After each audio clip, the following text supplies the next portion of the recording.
lose your voice. And you've said that you can hardly hear me. I understand that perfectly. Just that little shake of the head, confirmed that. But thank you very much, Dodja. We did get quite a bit, but to say to our viewers that there will be, there will be other reports where all these technical issues would have been ironed out by the time the TVC News covers this. But at the moment, as could be seen there, we're all waiting for the president who is in Lagos. He's in Lagos en route, I believe, to Qatar. I believe the news item was out there that he'll be leaving that place and will be keeping another appointment that necessitates his traveling out later on today. But it's important because this particular project was birthed during his time as governor. And as I was reading, Governor Sanwo-Olu was saying that he counts himself fortunate that, well, it is, quote unquote, his hands that are delivering this project today. And you can imagine there's been a succession of governors. Dodja told us of some of them. There's Akinwumi Ambode, he's in there. There's Raji Fashola. He didn't tell us if he was there, but there have been some governors before Babajide Sanwo-Olu who said he is thankful that, well, it is in his time that this laudable project is being launched, and the president is in Lagos indeed to do the honors. Well, it's a developmental story as far as transportation in Lagos is concerned, especially rail trafficking. Dodja was telling you there, but a lot of Lagosians also know that the Blue Line has commenced, and that is that is proceeding apace. Now the Red Line has come. She did tell us that there were some other lines expected, 7 in all. There's the Yellow Line, there's the Purple Line. Did she mention the Green Line? And then there are 2 other ones, since she said there were 7 of them that we are waiting for. Dignitaries there. The president certainly is close by, and because we know he has arrived Lagos, and very soon the ceremony itself shall take off. Maybe we'll look around, get the camera to show us some of the things that are going on there. You can see dignitaries. Those look like officials of the rail concern, our partners. Perhaps there will be some diplomatic guests there as well. But you can see it's quite a festive affair. There you go. This is going to greatly help the transportation in Lagos. Lagos is doing great things. Apart from the rail, they also have plans for land, land transportation as well. Then, as you know, the sea, with the waterways, they're also taking that very, very seriously as well. So by the time you combine, in fact, the only thing they are not bothering about for the moment, perhaps, is air transportation. But if there's any other form of transportation, Lagos is all over it. The land transportation, we've heard about some of the things that are going on, some of the buses and last mile buses and all of that. Now, this is the rail section of that whole transportation network. And this is the second color that we are hearing of. When I say color, that's because the Blue Line has already been launched. This is the Red Line. Dodja was telling us just there from Agbado to Oyingbo. That's the longest route. I didn't get a chance. I would have wanted to. She would have had some information for the rest of us to sort of understand what's the fare for the longest route possible. But these are all things that will come to be known. And it looks like well, that's an official sort of preparing. It's a Lamata affair, and you can see the seal of the Lagos State government there as well. Okay, so that's the way all of that is. We'll, as I said, Dodja Salam Adeni will be bringing us a cleaner kind of a report. When I say cleaner, that everybody can hear what exactly is going on. Okay, I just saw the Speaker of the Lagos State House of Assembly, and I believe that is Governor Sanwo-Olu. Is that it? It's a side view. It's difficult. No, that's not Governor Sanwo-Olu. He's not bearded.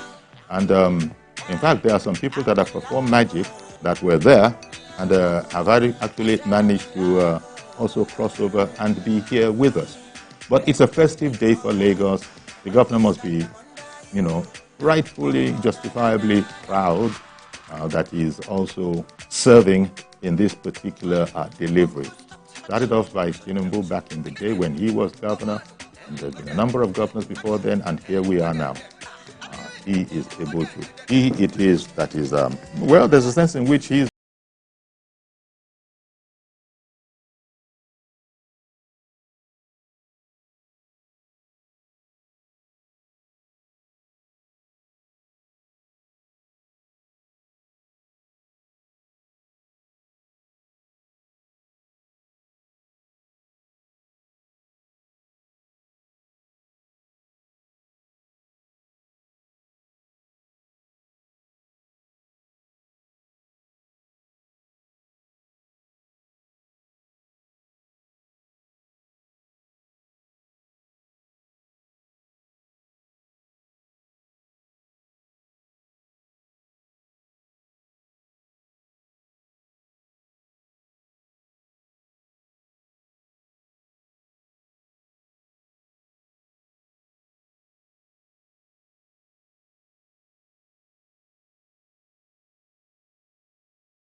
okay then. So we'll leave the venue of that inauguration of the red line of the Lagos State rail transportation system, and because we do have other work to do, but we'll keep you fully abreast of that. In fact, my guest, he's managed to sort of, I don't know what he did, he ferreted himself from there to here because I happen to be able to tell you that he has touched base there, and here he is now talking about Comrade Joe Igbokwe, APC chieftain, writer, policy analyst. Good morning, Joe. Thank you for having me. You managed to be there and then be here as well. I had to go there and organize my people because I'm the leader in Lagos. Oh, okay. I had to get there to know what is going on before I go to this way. Only God knows.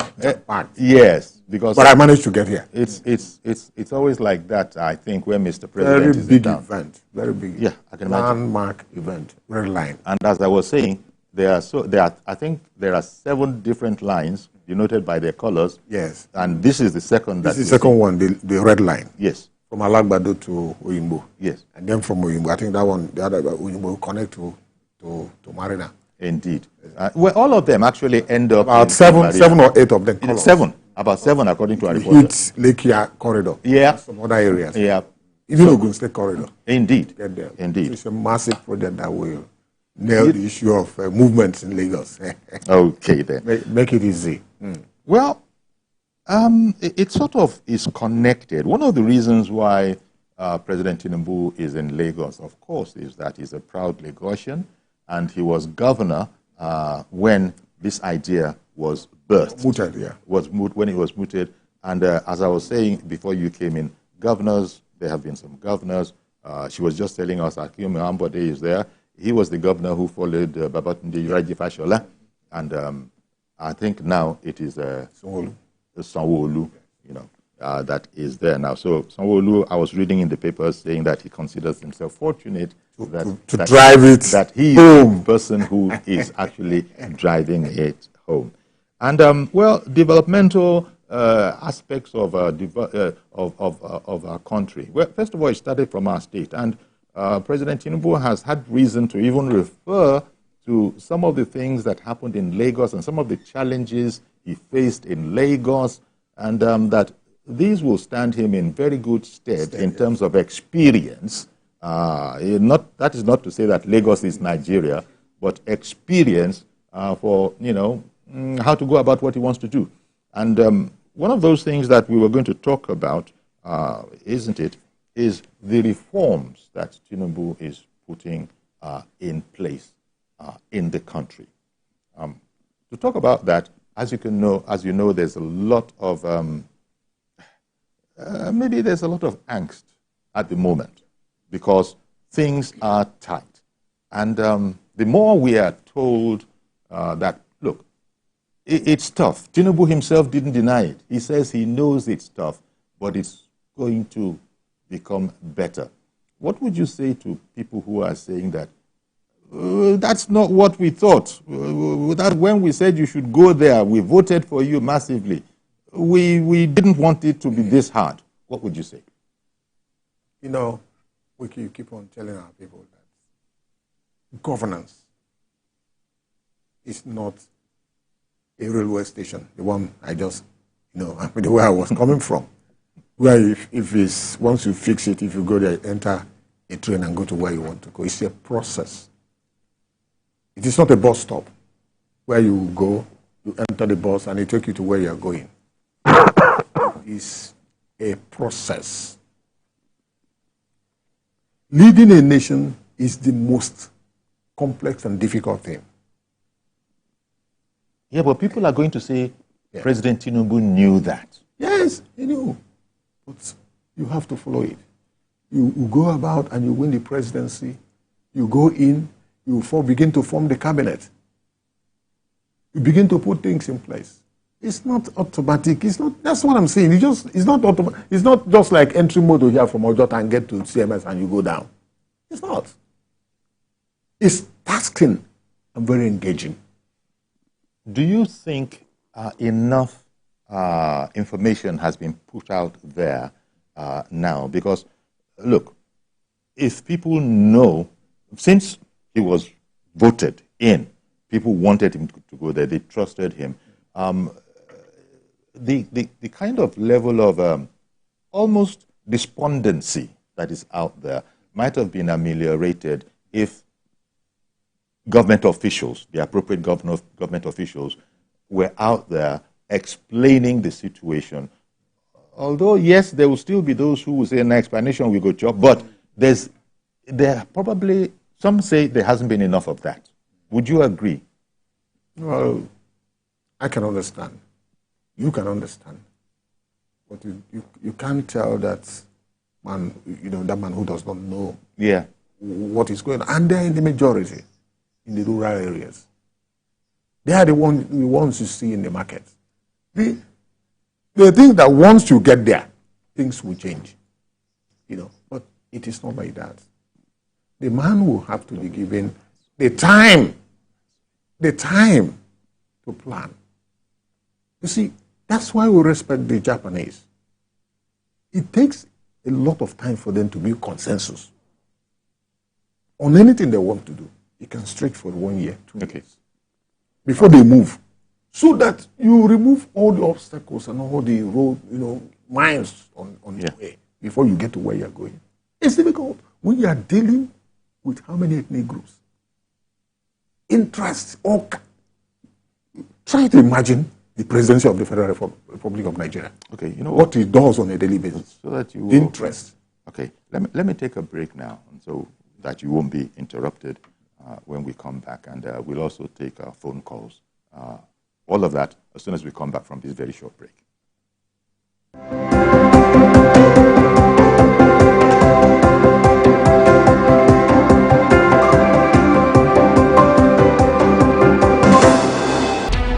Every major news story is with many perspectives and layered with different levels of impact. Hello. What time did this happen? We will be right there.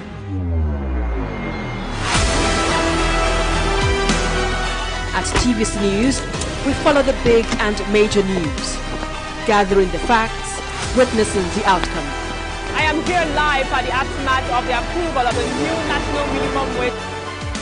We are TV Station of the Year, not just for breaking news, but for being first, fair and accurate.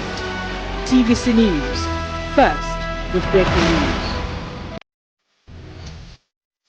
Every weekday on Business Nigeria, we uncover the secrets of the financial world, breaking down intricate economic and financial matters. We analyze the stock market, shares, bonds, in the thrilling world of cryptocurrencies. We unveil and analyze complex policies of the CBN and other government parastatals as they affect your everyday life, keeping you a step ahead every time. Okay, this is good. Facts matter. Our team dives deep to separate facts from popular opinion. We simplify complex government policies as it impacts your everyday life, helping you navigate the ever-changing financial landscape. Watch Business Nigeria every weekday at 2 p.m. only on TVC News. First with breaking news.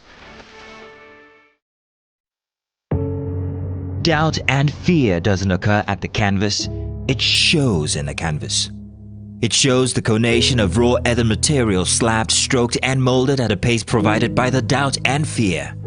Every move weigh in the struggle of one to the other, merging the past to the present, brushstrokes of colors seen but not known. For when the wailing stops, the pieces settle down in abject beauty erected for a century of a century. Speaking, advocating, protesting as the arts are meant to be.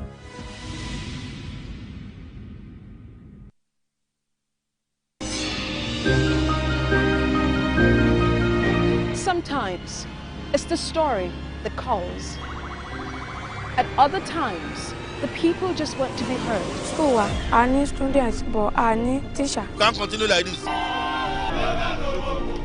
Their voices re-echoing through time itself. We haven't done anything. If the tide is high, everybody run for safety. Their tears leave a sweet sour taste for all their demands. A familiar call beckoning for change. In our world, no one expects a disaster to happen. But when it does, we'll be there to x-ray all sides, from the east to the west, north and south. Community Forum will examine the oddities and challenges to economic development, as well as issues yearning for government intervention.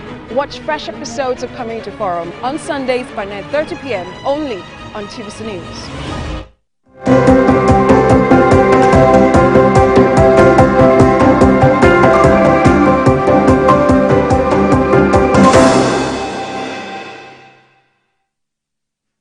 Okay, welcome back, and my guest is Joe Igbokwe, and we're talking about the bold reforms that the president is undertaking, and the attendant challenges, the attendant pains.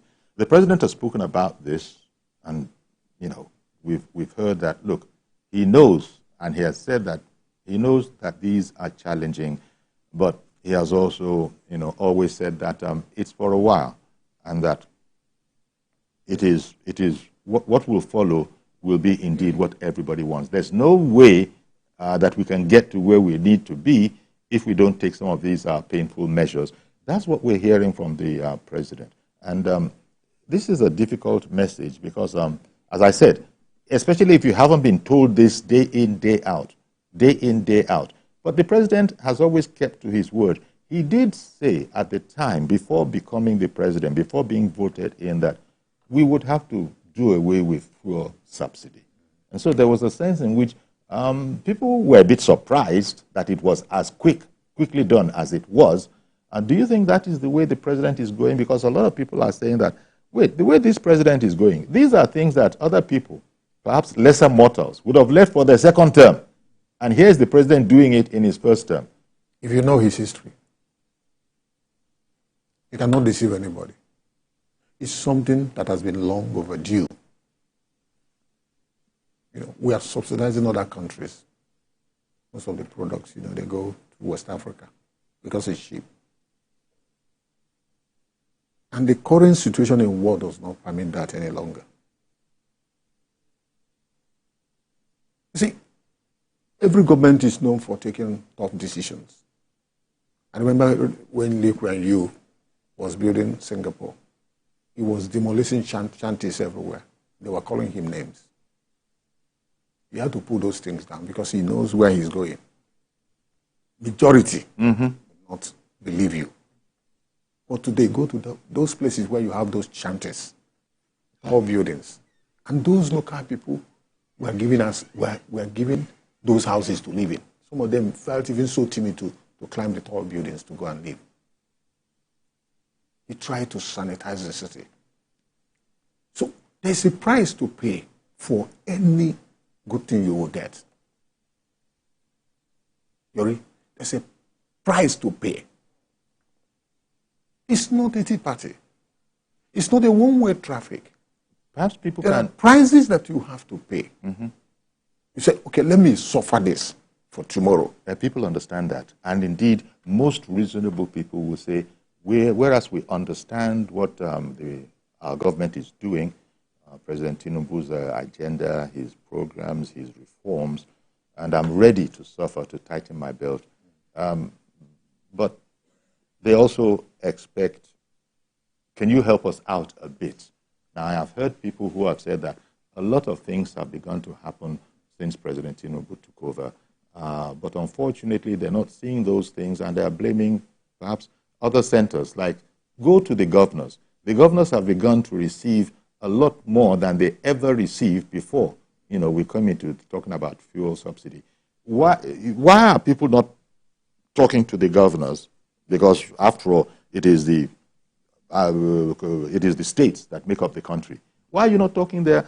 President Tinubu and his team are the guys getting all the flack. You can understand it? Because it's the one sitting at the top, the highest stake, you know. Some of us don't know. Some people don't ask how much is getting to their governors, how much is getting to their local government. They don't talk about it. But that's the real key. That's the real key. Because they get their allocation every month. There are so many things. There are certain things I will not say here. Let me shock you. Some of the things that were given to the governors, some of them don't get to the people. Well, this is wrong governance. Yes, but unfortunately, not enough people understand it like this, and because even to the local government level, we've had people here who have said what you are saying, that people should know where to face. The president, the buck stops at the president's desk. Nobody's arguing that point. But people should also know where to face. And the way it is, that's why I said the president is not the governor of Lagos State. Perhaps the government's men need to be explaining this a lot more. Because it's not so much whether we like it or not. It's like willy-nilly, because the president has told us what his roadmap is, and everybody approves of that roadmap. Everybody approves that you want to lift the standard of living of the country. Everybody approves that you need to reform those things that need to be reformed. But you see, the attendant pains, and you can't blame him. He wasn't emphasizing those ones. Yeah, what we're telling Nigerians is that, it will get a little bit worse before it gets better. That's the stage we're in now. Just hope. Believe in this man. I was compelled to go and do a short history about the man that's in the Southern Army, and I should write a small history about him. If you talk about this light rail project we are talking about, this one, the red line, blue line, and all the lines, it was the master plan that was drawn by 18 of them when he came to power in 1999. That's what is still trending in Lagos State. So you give him time. You see, we say we love this president because he can be trusted, because he knows where he's going, because he's dependable.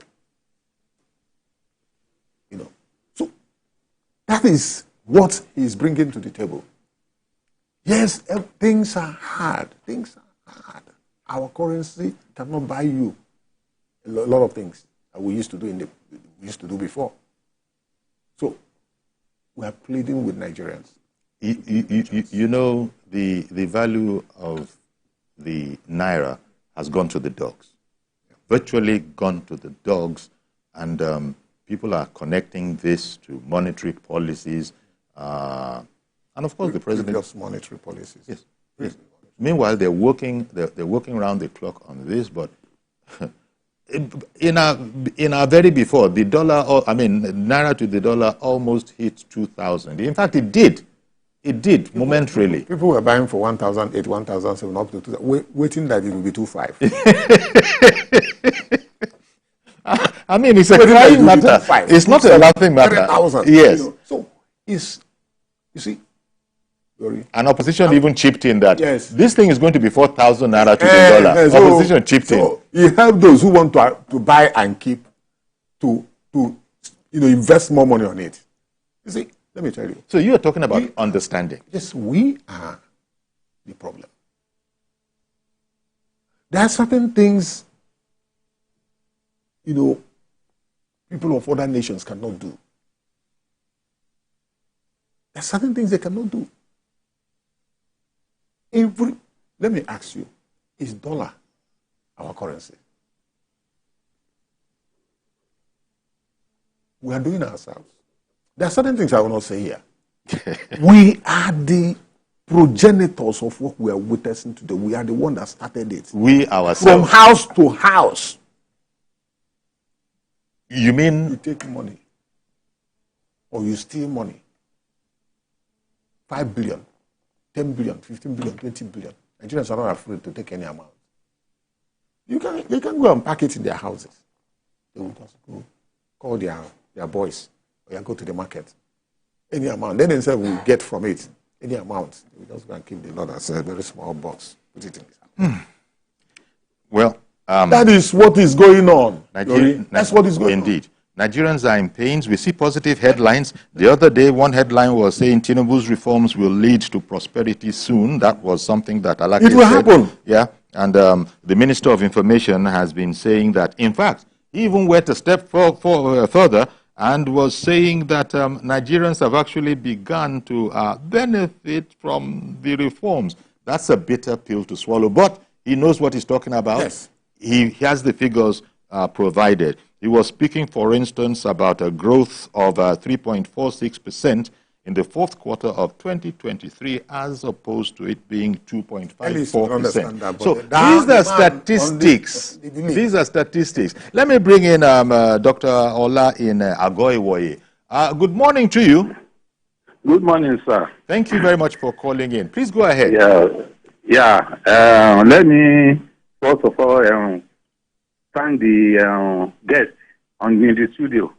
That's inside Bokwe. Yes. The issue in this country, there is no doubt about it, that the country is in a mess now. There is problem at hand. Hunger in the land. But I believe we need to be patient. You understand? All what is happening affects every sector in this country. It affects everybody. Even now, the rich also cry. So it affects everybody. There is rot in this. There was rot in the system. And the problem with Tinubu is that he said he did not want to play a blame game. He did not want to accuse the past administration. He just wants to focus on what he wants to do. If you want to plant a seed, you understand, you can't plant a seed today and expect it to germinate tomorrow. You understand? If you take a time, if you plant let me say, a maize, last at least it will take 3 months for it for you to reap the something. So we need to be patient with this government. And secondly, about the governor, let us focus on the governor. Like what you have said, they are receiving times 3 of the allocation they have receiving before. Now they have commissioner for agriculture. What are they doing with them? They are allocating money, budget every for agriculture. You understand? Are they following it up? The money you gave to the farmer, did you monitor it? Did you monitor their output at the end of the year? What did they? You understand? So at the end of the day, there will be food in the land. But at least all states have commissioner for agriculture. The federal government have minister for agriculture. If everybody is working very well and they are spending the money in the right place, definitely we have sufficient food. And there should be a profit to the border, so that no food should go out. Let us be patient before out of this country. Let's be patient with President Tinubu. I believe everything will be okay. Thank you. Thank you very much for calling in. Ola in Agoiwe. Yeah, Ola has spoken well. A lot of people will say, but there's still, we just have to be real. We have to keep it real. As Ola has spoken well, there are people who, will not be as patient as that. But he's explained, and you have, and everybody has used the example of the gestation period. So the sooner we can get through this period, the better. But we've started, and we've started. Tinubu is not a person known to look back. Once he has started, it's, you know, he's forward ever in there. But that is not in any way to say that the people are not feeling the pain. So maybe one has to just acknowledge that it's tough. Even me, yes, at my level, I feel it. If you say so, Joe, I will believe you. I feel it. No, if you say so, I tell you that so, Joe, I will believe you. That I'm not feeling it, then I will be deceiving myself. Because, no, but that was just a little joke. Everybody is feeling it. But if it is the price that we have to pay to get a better Nigeria, every nation is the price. Okay. Let's hear it from Mazi Okoroafo in Arochukwu. Good morning to you, sir. Good morning, sir. Good morning, sir. Good morning. You see, thank God for the caption there, say bold. Now, when you say this is a bold step which the president has taken, all these reforms he's doing now. Now, I also add to the president a bold step that after this margin, or this matter, the DGs that will be taking some of these areas, those of them that cannot perform according to the president's laid down rules and regulations, they should be sent packing. And they should not be bring any into the government within the 8 years of the president. It will help us because the reform is good, as the president has just marked, because as you said, bold. This is a very bold step in saying that past presidents, they'll be afraid what Nigerians will say, what people will complain, how people will talk, what people will say. But for you to step into the decision to do this, that's what the president is. And I'm thank God for the step he has taken. But the issue that I would be happy that no department, they have imagined, nobody should lose his work. Rather, they can work what they call pro rata. If they maybe in the department they have up to 6 people, the same thing, they work pro rata system in that department or that organization where they imagine. Yeah. And we try about also all those areas like this ICPC people have been talking and the EFCC. Look, they are doing a good job. Yeah. But I would like a situation whereby the president who said they're going to man those organizations, march them together. Let it be somebody that is a failure, when that person talk, you'll be talking as the president of Nigeria or president of that organization. Not a question of download or step this and no. And we should look at this issue of NAFDAC and NDLE. You see that today illicit drugs are too many. And when these illicit drugs are too many, it's NAFDAC, NDLE that goes to them. And NDLE and NAFDAC, if all of them borrow the two, bring the two staff together, and the synergy between two of them in one organization, and they'll be going for operation, both after merging them, it will help us stop this illicit drug because kidnappers, they call it kidnappers, but I call them terrorists. What they do is all these illicit drugs that they take. Honestly speaking, we have to look into that very ministry. All right then, Mazio Korafo. Appreciate your call. Thank you very much for calling in. Again, another voice counseling patients. You know, if people were to be able to listen, sometimes when you're hungry, people say you don't have hunger in your mind and very much else is there. The president has been explaining this, and some of his men have also been helping to explain the situation here, that it's tough, but we're working. And the president has been quite open. The president has said, he said when he established this, when he invited the private sector, he said, look, we're not saying we have all the answers, but the one thing that nobody will be able to blame us for is not trying. Yeah. So putting together, when he put together that group of the richest man in Africa, our own Aliko Dangote, Lumelu, you know all of them, the BUA guy, all of them, multi-billionaires. These are private sector guys. They don't have anything to do with government. when he brought them, say, you guys, bring your experience. We are government. We know a lot. But former Governor Soludo, you know, he's in there too. He just brought everybody together. He says, let's just brainstorm. What is it that we are doing right, and what is it that we are doing that we're not doing right? So you can't be plainer than that. He said that all hands have to be on deck, and I think he has shown that aspect. The next level is that people just, as the viewers have been saying, as you have been saying, have to sort of understand him and give it time. But people don't want that time to be too much. We can't overemphasize that. No president don't want to put his people. You're right. You know, in the wrong track. You know. Did you see the former Vice President Alhaji Atiku Abubakar when he came up with his own? His own idea. And I think what was the country he said was inspiring him? Was it Venezuela or one of those countries? I didn't read it. You refused to read it? No, not that I refused. I didn't see it. Oh, okay. But you've heard of it because he has also been putting his own ideas. The president's men have debunked most of those ideas. Say, sir, with due respect, those things don't. You can't compare. It's chalk and cheese. You can't compare.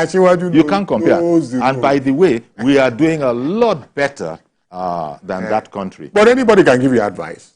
Yes. Anybody. Yes. Anybody. Because the country belongs to us. Not all. You know. But you see, one has to know when opposition is working. Yes. And when the real man is coming, bring in the real advice. When real, constructive criticism on the table, yes, is on the table. One area I want to in wrapping up, our attitude to work. We have to look. The president will have to look at the civil service. But Oronsa here now.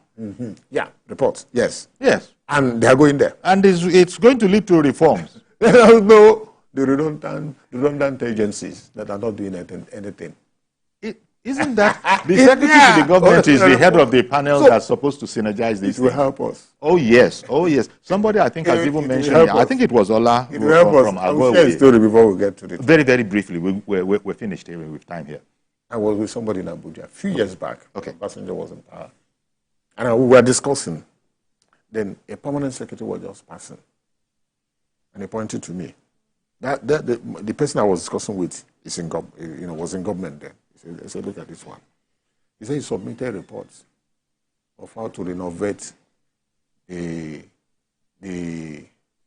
Nigeria houses across the world. I mean, our embassies. Yes. He put the reports. Put money. He didn't say, just show us a pictorial something of what we want to do. None. The bill of quantity, the plan, and everything. I said, Madam, go and tell us what you want to do with this money. And millions of dollars. Well, those days are gone. These are the things I know. That's where we are coming from. Yes. And those are the days that we won't be seeing. Do you know that the total budget can be stolen? I agree with you. But let's leave it here for now. Let's leave it here for now. Can be stolen. With your words of courage, words of saying, look, can we be a bit more patient? Painful as it is, we're going to have to leave it here. They don't have any practice more time. what is called, pretending to be doing something. Okay. Dynamic inactivity. A lot of motion and no movement. No movement. Well, thank you very much, Joe. Comrade Joe Ibokwe, ABC Chieftain, Rights of Policy Analyst, and I think you're also going to nip back straight to continue with the ceremony. Thank you very much for coming over here so we talk about this. That's our program today. Please join us tomorrow for a fresh edition. I am Iyori Folare. Bye-bye for now.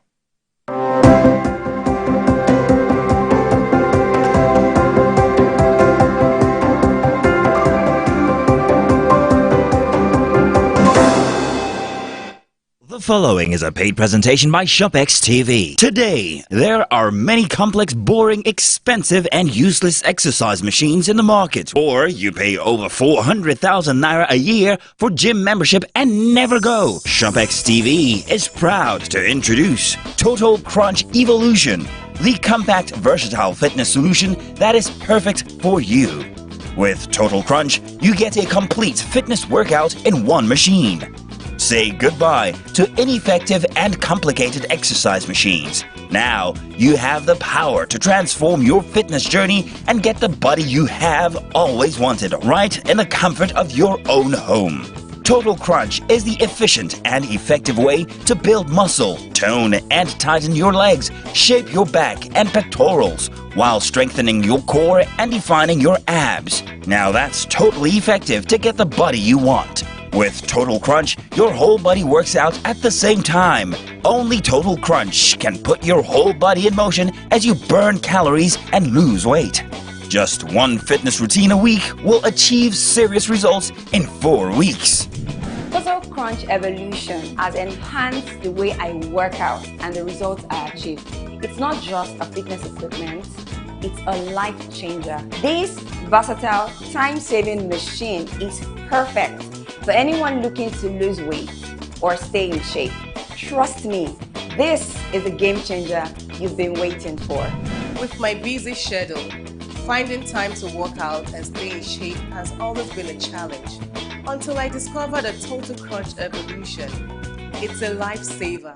Traditional exercise equipment is large, complex, takes up so much space in your home, and you could be paying up to 400,000 naira for annual gym fees. Get the Total Crunch Evolution, the 2-in-1 fitness solution to save the cost and transform your body from the convenience of your home. Similar equipment costs 300,000 naira, but you can get the Total Crunch Evolution for not 300,000 naira, not even 200,000 naira. Order right now and get your Total Crunch Evolution for just 179,950 naira only. And that's not all. You can get our Total Crunch Evolution in 2 easy payments of 89,975 naira. That's right. Pay twice to get your Total Crunch. And remember, if you order now, you get the Total Crunch Evolution delivered to you for free anywhere you are in Nigeria. And it comes with a ShopEx 30-day money-back guarantee. Call the number on your screen now or scan the code to place your order now. But hurry, limited stock available. The proceeding is a paid presentation brought to you by ShopEx TV.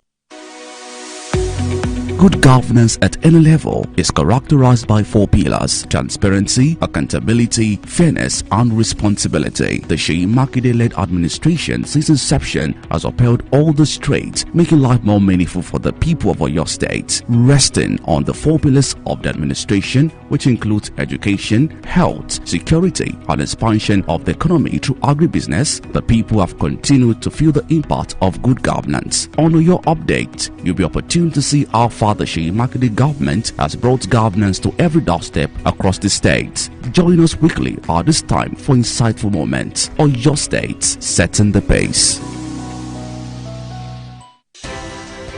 At TVC News, wherever the big news story is happening, we're geared up to break it. TVC News, first with breaking it.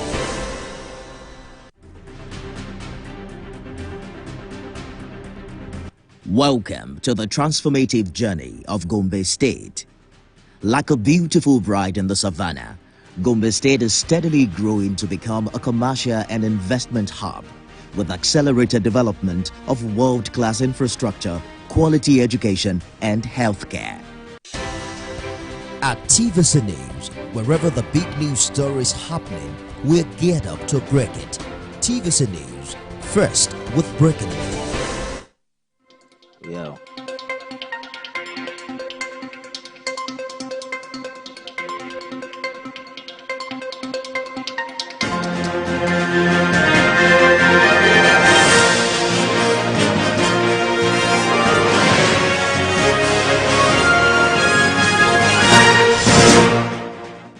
Hello and welcome to TVC News at noon. President Bola Tinubu is in Lagos for the inauguration of the first phase of the Lagos Rail Mass Transit Red Line from Magbodo to Oyingbo. The inauguration of the Red Line train will signal the takeoff of another major game changer in the state's transportation infrastructure. TVC News senior correspondent Adejoda Salam Adeni gives us more updates. This 37-kilometer Red Line rail starts from Agbado and terminates at Marina. But this first phase is a 27-kilometer rail from Agbado to Oyigbo. And it has 8 stations, namely Agbado, Iju, Agege, Ikeja, Oshodi, Mushin, Yaba, and Oyigbo. Now, what this means is for huge commuters, that is the essence of this project. The Red Line Rail is expected to convey 500,000 passengers daily. And when the project is fully done, it will move 1 million passengers daily. This will complement the Blue Line, that is to carry 500,000 passengers daily, making it 1.5 million passengers to commute on a daily basis via the Lagos Rail Mass Transit daily. And so this will go a long way in reducing traffic, congestion and emission, as well as facilitate easy movement for commuters and goods in a mega city of Lagos.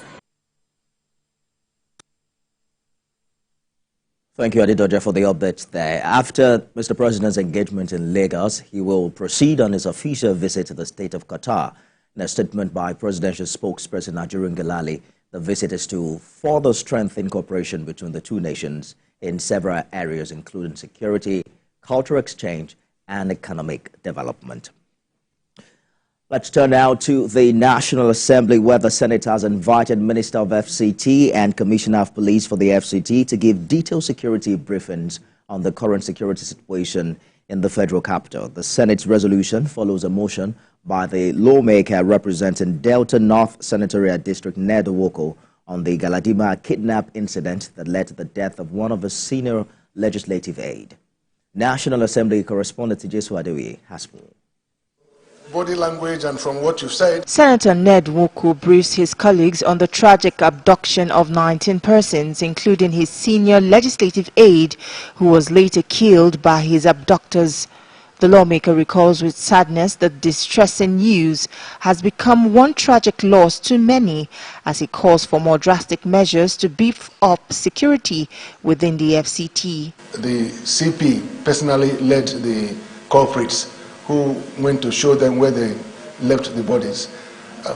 But I don't know about what happened with the others, but I'm sure that this Senate should be able to, through the recommendations, be able to find out what happened and take appropriate steps. The Senate sympathized with the lawmaker over the death of his senior aide and adopted all resolutions made in the motion. The Senate also resolved to invite the Minister of the FCT and the Commissioner of the FCT Police Command for a closed session to obtain detailed report of efforts being made to tackle rising insecurity within the FCT. They will invite the FCT Minister and the Commissioner of Police FCT to meet with the Senate in closed session to discuss the security of the FCT. The Senate observed a minute of silence in honor of victims of bandit attacks and insecurity. May the souls of the Galadima kidnapped victims rest in perfect peace. Jesu Adewi, TVC News, Abuja. Still talking security, former Inspector General of Police Mohammed Abubakar has advised the federal government to increase the funding of the police and other security agencies. And this, he believes, will enhance the performance and efforts toward tackling the security challenges. Theophilus Tarifai reports. The resurgence of activities of armed bandits, kidnappers in communities and highways and other heinous crime across the country has been a huge worry for many. Experts say Nigeria has all it takes to tackle insecurity, which has lingered for too long. In an interview with the former Inspector General of Police Mohammed Dahiru Abubakar, he says increased funding for the police and other security agencies will go a long way in reducing crime. He adds that intelligence gathering, training and retraining of security personnel to sharpen their competencies and improve their capabilities is also a key to restoring peace. Security is a serious business, and security is never cheap anywhere in the world. Check. They need to take care of the police and the state security service very seriously, in terms of equipping, in terms of welfare. These are agencies of government that will go to bring information and intelligence and processes, and because they are part and parcel of the civil society. The military has an important role to play. They too need to be supported and assisted. So we need to go back to the rudiment, and officers and men of all the security agencies need very serious training. We need retraining, restructuring, and refunding of these services.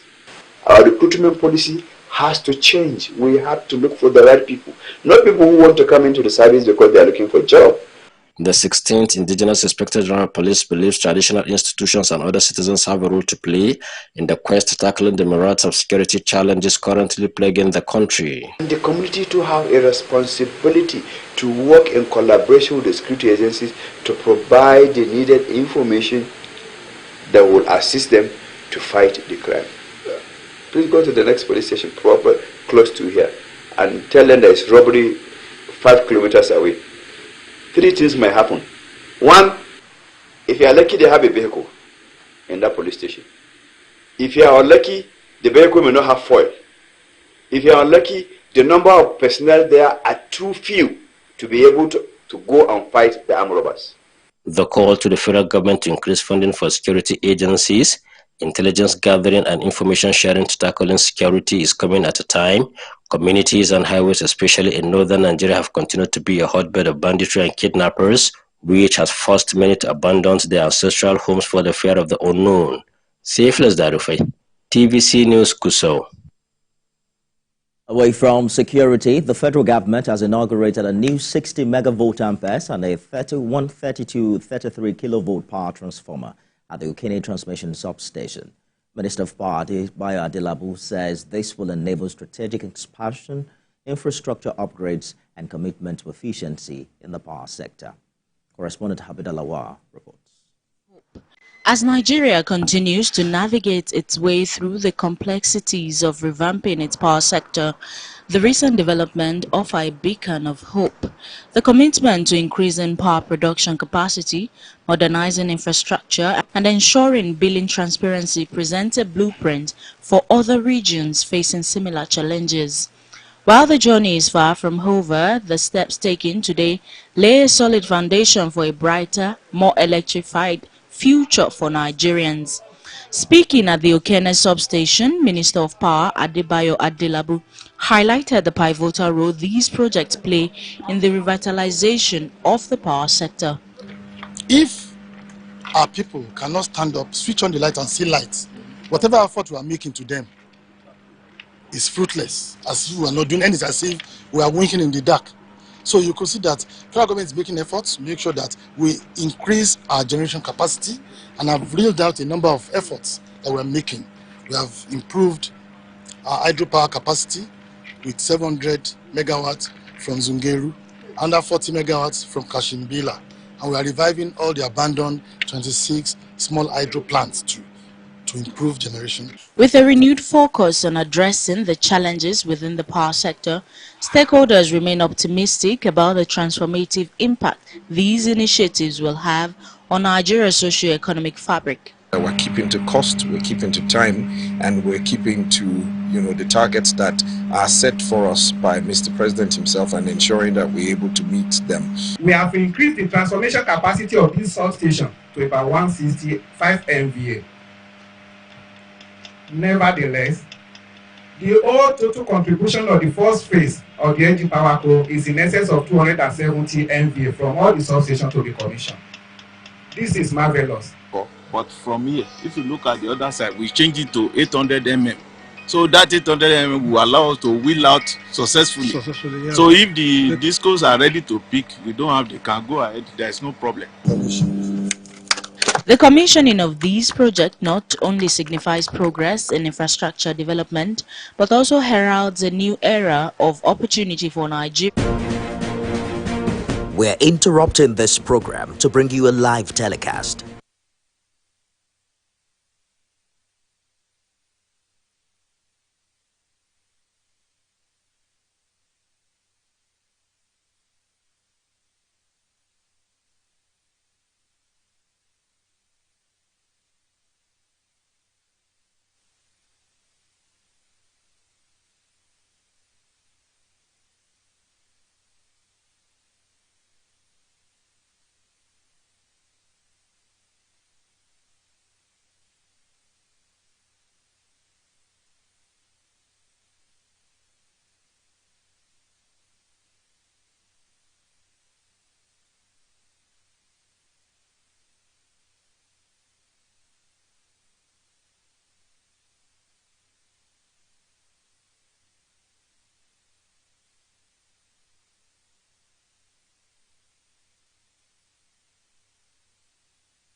jẹun sókè ṣé wọn náà ṣó ti rí.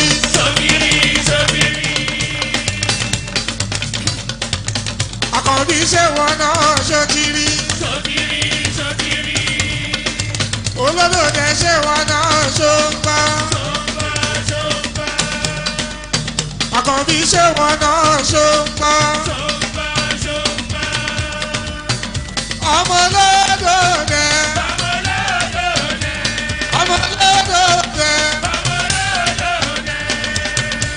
Ìyá ò gbọ́dọ̀ jẹ wá ṣé wọn náà ṣó ń gbá. Àkànbí ṣó ti rí. Kíyà máa jẹ wá. Kíyà máa jẹ wá. Ìwọ pẹ̀lú Buhari. Ìwọ pẹ̀lú Buhari. Ọwọ́ yín ló wà aṣíwájú ogun Àkànbí ò gbọ́dọ̀ ṣẹ́yìn ogun. Jagunjagun ló ń bọ̀. Àkànbí Adé general politician ni. Jagunjagun ló ń bọ̀. Jẹun sókè ṣé wọn náà ṣó ti rí.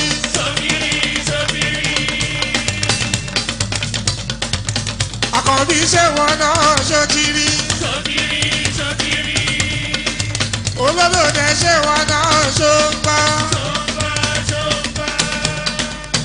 Àkànbí ṣé wọn náà ṣó ń gbá. Ọmọ lọ́dọ̀ọ́dẹ. Ọmọ onílé àìkí. Ààrẹ gangan Àkànbí. Once again, Your Excellencies, ladies and gentlemen, I am appealing that we don't want any form of movement on the aisle.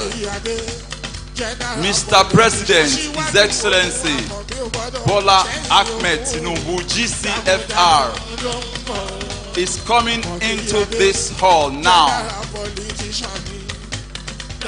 alongside the government.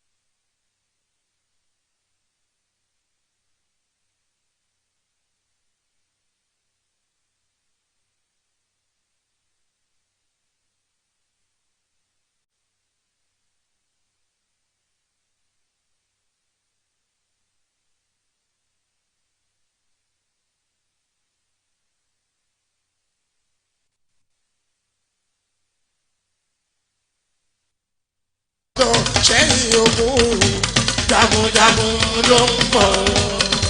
Aṣíwájú ogun Àkànbí ò gbọ́dọ̀ ṣẹ́yìn ogun jagunjagun.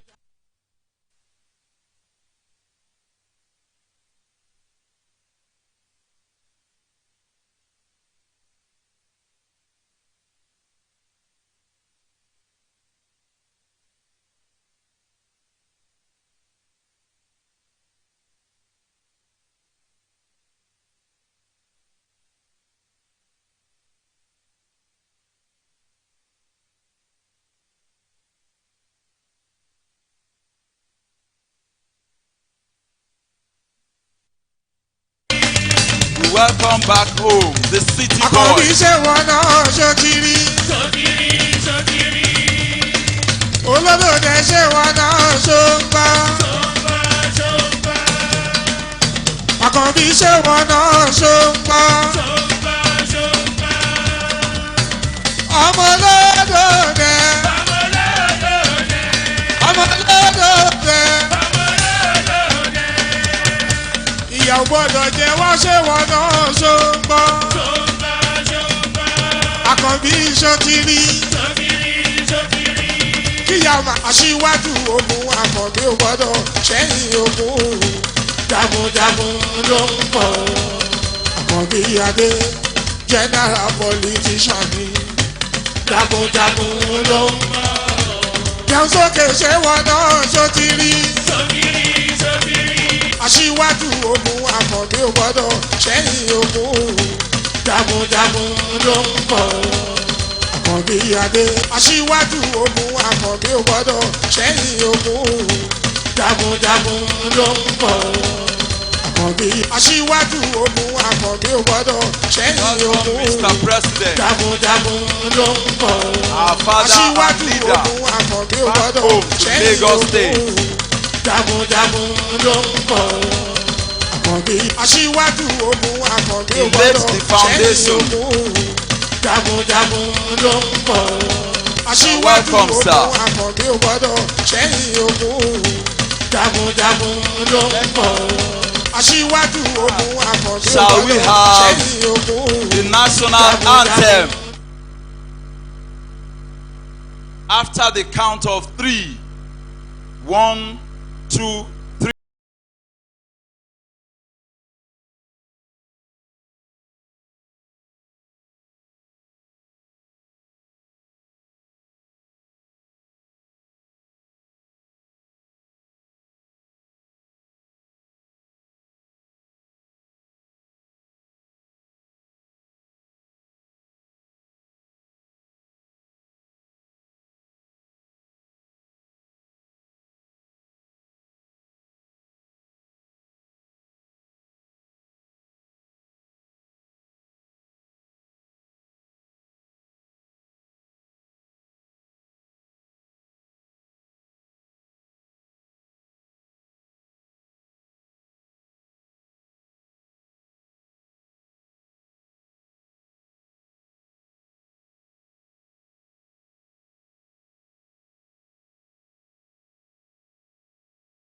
My country, to be faithful, loyal, and honest, to serve Nigeria with all my strength, to defend our unity and uphold our honor and glory.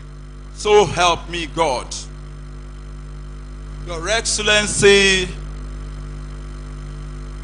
the President, Federal Republic of Nigeria, Bola Ahmed Tinubu, GCFR.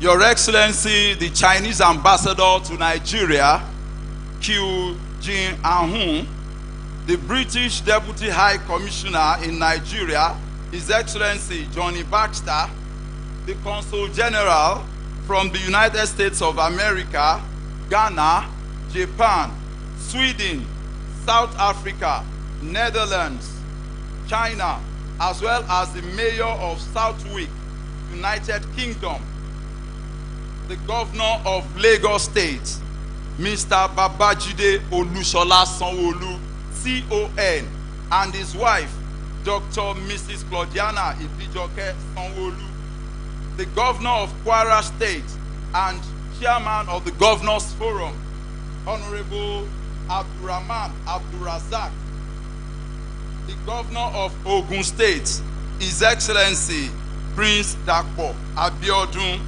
the Governor of Borno State, Professor Babagana Zulum, the Governor of Ekiti State, His Excellency Mr. Abiodun Oyebanji, the Governor of Kogi State, His Excellency Usman Ododo, the Governor of Nasarawa State, His Excellency Abdullahi Sule, ably represented by the Deputy Governor Emmanuel Akabe, members of the National Assembly here present, especially the Senator representing Lagos West Senatorial District, Senator Oluranti Adebule, the Chief of Staff to Mr. President and former Speaker of the House of Representatives, Honorable Femi Gbajabiamila, members of the Federal Executive Council, especially the Honorable Minister of Transportation, Senator Seidu Ahmed Alkali, Deputy Governor of Lagos State, Dr. Kadri Obafemi Hamzat, and his wife, Mrs. Oluremi Hamzat, former National Assembly members here present, the Speaker, Lagos State House of Assembly, Right Honorable Dr. Mudashiru Obasa, the Chief Judge of Lagos State, Honorable Justice Kazeem Alugba, ably represented by Justice Toyin Ipaye, former Governor Akinwumi Ambode, former Deputy Governors here present, Your Royal Majesty, the Oba of Lagos, Oba Riliwanu Aremu Babatunde Oshuolale Akiolu I, ably represented by the White Cap Chiefs, led by High Chief Opelua Onido, Lateef Ajose, members of the Lagos State House of Assembly, especially Chairman House Committee on Transportation, Honorable Temitope Adewale, members of the Lagos State Executive Council, especially the Honorable Commissioner for Transportation, Oluwaseun Oshiemi, and Special Advisor on Transportation, Honorable Sholagiwa, former members of the Lagos State House of Assembly and former ESCO members, chairmen of local governments and local council development areas, especially the President of Algon, Honorable Kolade Alabi, body of permanent secretaries here present, the chairman of statutory commissions and members, top government functionaries, heads of ministries and departments and agencies, especially the managing director of Lamata, Engineer Mrs. Abimbola Akinjo, vice chairman of the Lagos State Council of Obas and other royal fathers here present, religious leaders, APC State Chairman, Pastor Cornelius Ojelabi, and the ESCO, members of the Governance Advisory Council, captains of industry, Iyaloja General and members of Marketmen and Women Association, chairmen of various unions, associations, CDAs and CDCs, gentlemen of the press, ladies and gentlemen. Good afternoon to you all. My name is Kunle Adeshino. I formally welcome you to the formal commissioning of the iconic and transformative Lagos Rail Mass Transit Red Line Phase 1 from Agbado to Oyingbo by our father, leader, and Mr. President, His Excellency Bola Ahmed Tinubu, GCFR. Your Excellency, sir, today the Center of Excellence is taking a gigantic step towards a connected and sustainable Lagos. It is also going into the history books as the first sub-national government to successfully conceive, complete, and deploy two separate intra-city rail line transit systems.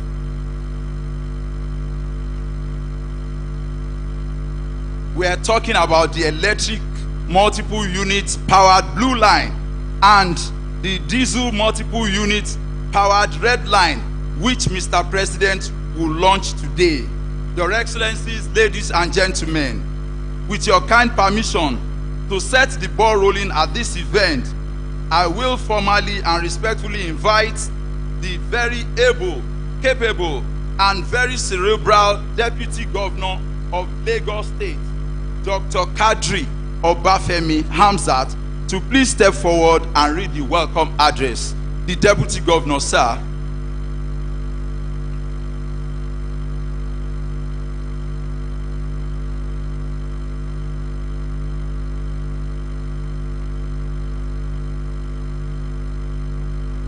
President, Commander-in-Chief, Armed Forces, Federal Republic of Nigeria, His Excellency Asiwaju Bola Ahmed Tinubu, GCFR, Governor of Lagos State, Mr. Babajide Olusola Sanwo-Olu, and his amiable wife, Dr. Mrs. Claudiana Ibijoke Sanwo-Olu, Excellencies, Governors, Kwara, Borno, Ogun, Ekiti, Kogi, and of course the former Governor of Lagos State, Mr. Akinwumi Ambode, my darling wife, Mrs. Oluremi Hamzat, distinguished ladies and gentlemen, please let me seek your indulgence and rely on the well-established protocol by the MC. On January 13, 2002, the bill establishing the Lagos Metropolitan Port Authority, Lamata, was signed into law by, well, there is no prize for guessing who, Asiwaju Bola Ahmed Tinubu, GCFR, who then was the governor of our dear state of Lagos. He then went further to start the process of actualizing that bill, using what was then referred to as the Lagos Urban Transport Policy. And finally, by December 2nd, 2003, Lamata was formally launched and properly populated. I can confidently say, distinguished ladies and gentlemen, that the commissioning of this impactful and landscape-enhancing transportation project would not have been possible if not for that vision. Mr. President, thank you very much. And due to the beauty of the ingenious Lagos School of Governance, which not only breeds ideas, but also connects people, successive administrations, that of Babatunde Fashola and Akinwumi Ambode, and of course the current governor, Babajide Olusola Sanwo-Olu, kept to that template. Hence, on the 24th of January 2023, an historic feat occurred in our state of Lagos as the first phase of the Lagos Blue Line was commissioned. With that singular act, Lagos became the first subnational in Africa, in fact I dare say anywhere in the world, to single-handedly fund such an audacious project on a balance sheet. The commissioning effectively announced to the world the completion of the first phase of the people-oriented project, which has 5 stations at Mile 2, Suru Alaba, Orile Igomu, National Theatre and Marina.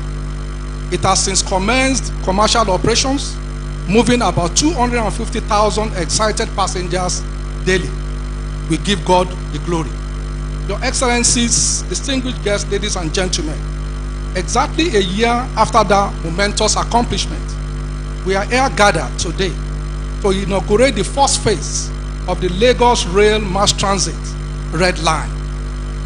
This time around, our president, a dearest son of the state of excellence and architect of many of the great initiatives we are pushing and nourishing today, His Excellency Bola Ahmed Tinubu, GCFR, takes the center stage of the inaugural rites, and rightfully so.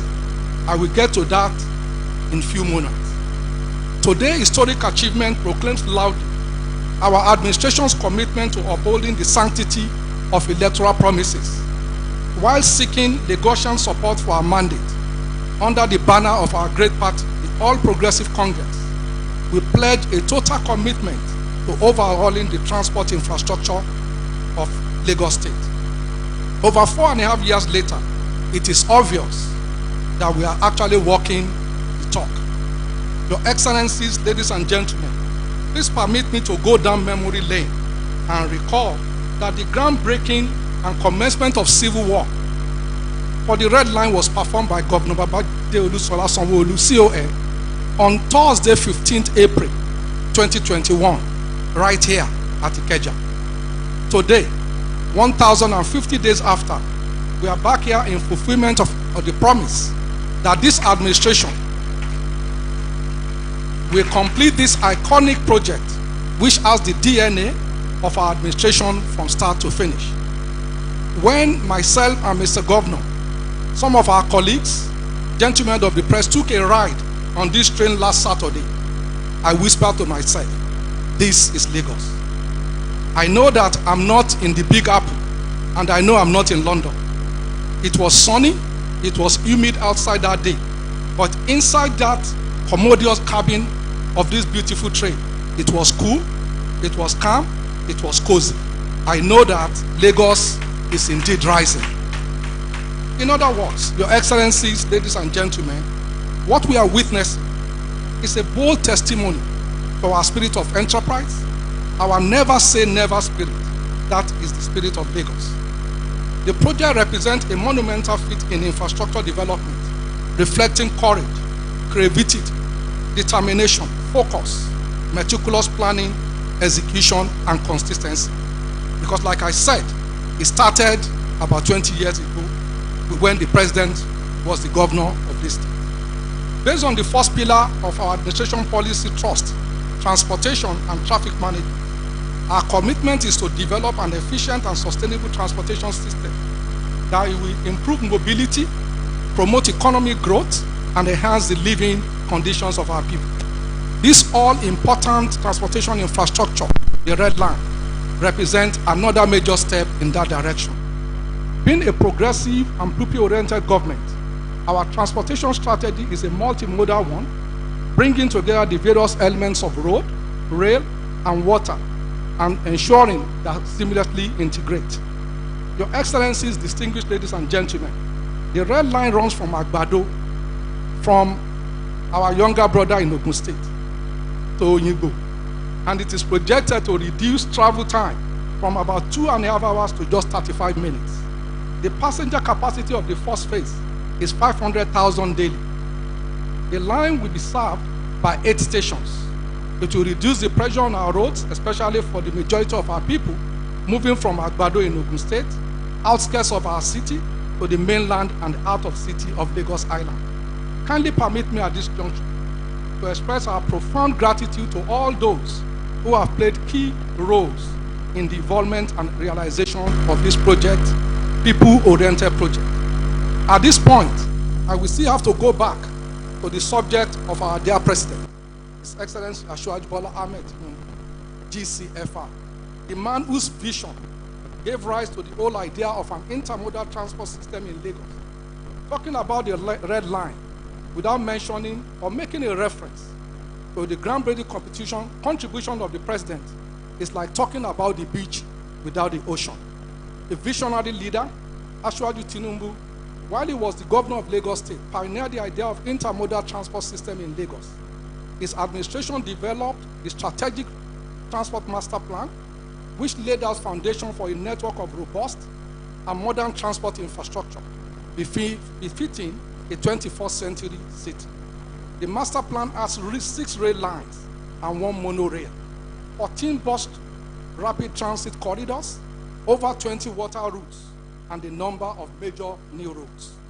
Thanks to Asiwaju's creative leadership, today we are making history with the completion of the first phase of Lagos Red Line. There is no doubt that our president will feel very proud, like a father at the naming ceremony of his newborn baby. He should be very happy. Please clap for Mr. President. Interestingly, Governor Babajide Olusola Sanwo-Olu and yours sincerely were part of that administration. That again is the beauty of Lagos. As earlier stated, Babatunde Fashola must be mentioned for his doggedness in pursuing the Blue Line. And of course, keeping the template is Mr. Akinwumi Ambode. Your Excellencies, ladies and gentlemen, as I draw to a close, let me appreciate Lagosians for bearing with us in the face of all the inconveniences thrown up by the implementation of this light rail network.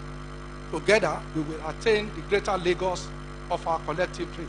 On this note, on behalf of Mr. Governor, I welcome Mr. President back to your home, and I welcome every one of us to this historic occasion. Welcome to Lagos, the center of excellence and citadel of innovative governance. Welcome on board to the Red Line. Thank you very much. Ìgbéga ìpínlẹ̀ Èkó, àjùmọ̀ṣe.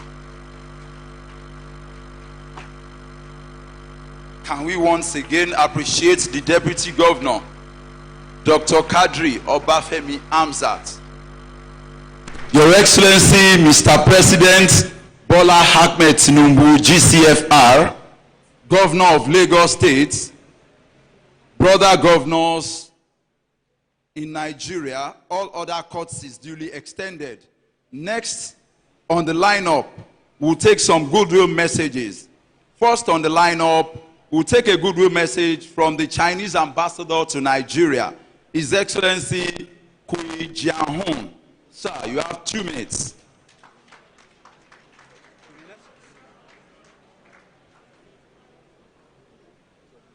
Your Excellency Bola Ahmed Tinubu, President of the Federal Republic of Nigeria, Your Excellency Babajide Sanwo-Olu, my dear brother, Governor of Lagos State, ministers, governors, Royal Highness, Excellencies of Diplomatic Corps, and Madam Consul General of Chinese General Consulate in Lagos, and also Chairman Liu Weimin from Beijing CCECC, and members of Diplomatic Corps, ladies and gentlemen.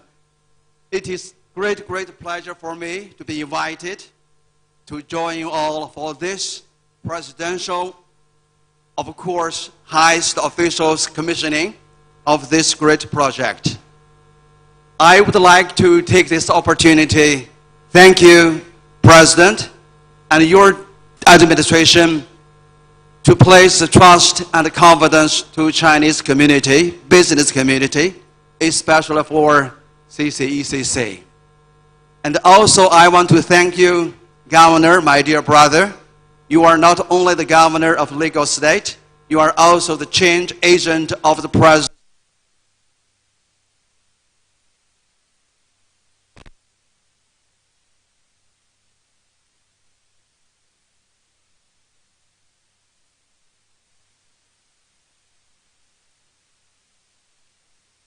So I thank you all for attending this great ceremony.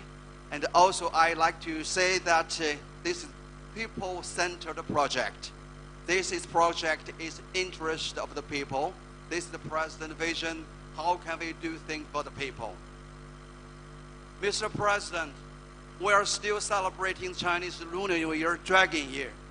In Chinese interpretation, dragon symbolizes auspiciousness, wisdom, and strength. Today, I think that is a good day, happy day. We are in the auspicious atmosphere. I also want to share my personal feeling to you about this Dragon Year for Nigeria. I try to use dragon, its devotion. All the Nigerian Chinese, we can work together for our development. And also we can work together for the resilience to overcome difficulties. And the A, I think that we need accelerator. That means accelerate our development. And the O, I use words opportunity to seize opportunity for Nigeria. So I hope that this is my hope. 2024, Dragon could bring more things to Nigeria. Ladies and gentlemen, I also want to take this opportunity to share my thought. The infrastructure, industrialization, and the ICT are the key success factors for every nation's economic development. So I commend your decision maybe 20 years ago for this project. I'm very proud to share with you that this is the 5th time for me to be in Lagos to attend the highest official ceremony, Deep Sea Port, and Lagos to Ibadan flagship and railway, and also to the Lagos International Airport Terminal. So this is the 5th time for me as the 14th Chinese ambassador in Nigeria to attend this very, very historical event. I want to commend this very, very important project for two nations. I hope we can do more. We love to have more projects in this nation. Your President, Your Excellency, I firmly understand and support your Renewed Hope initiative. I also want to take this opportunity to work with you through, I use the 3 kinds of reform, the radical and the conservative and the moderate reform, and try to build our infrastructure and industrialize industry and also our ICT sectors. I would like to respond. We should build a new renewed hope with renewed tie. That's thought exchange between the 2 presidents. We need new investment.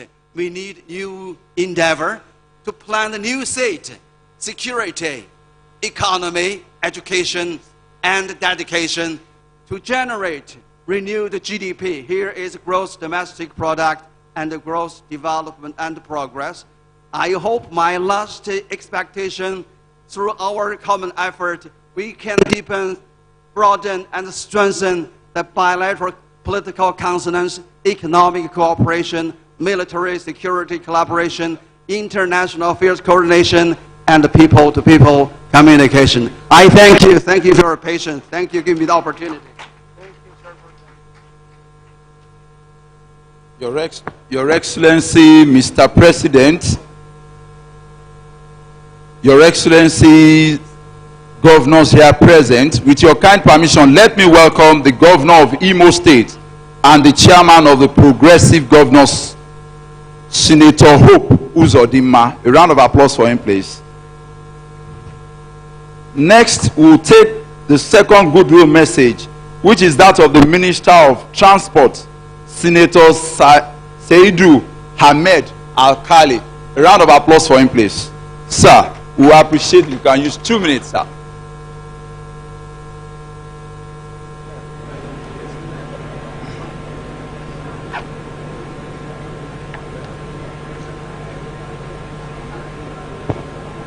Your Excellency, the President and Commander-in-Chief of the Armed Forces of the Federal Republic,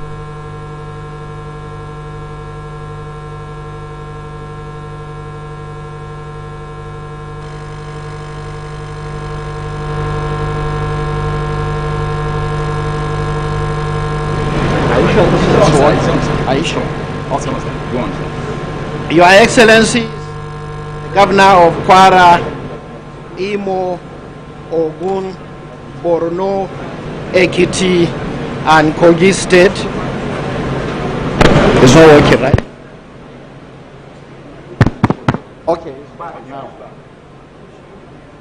Members of the National Assembly here present, the Chief of Staff to Mr. President, Right Honorable Femi Bajabiamila,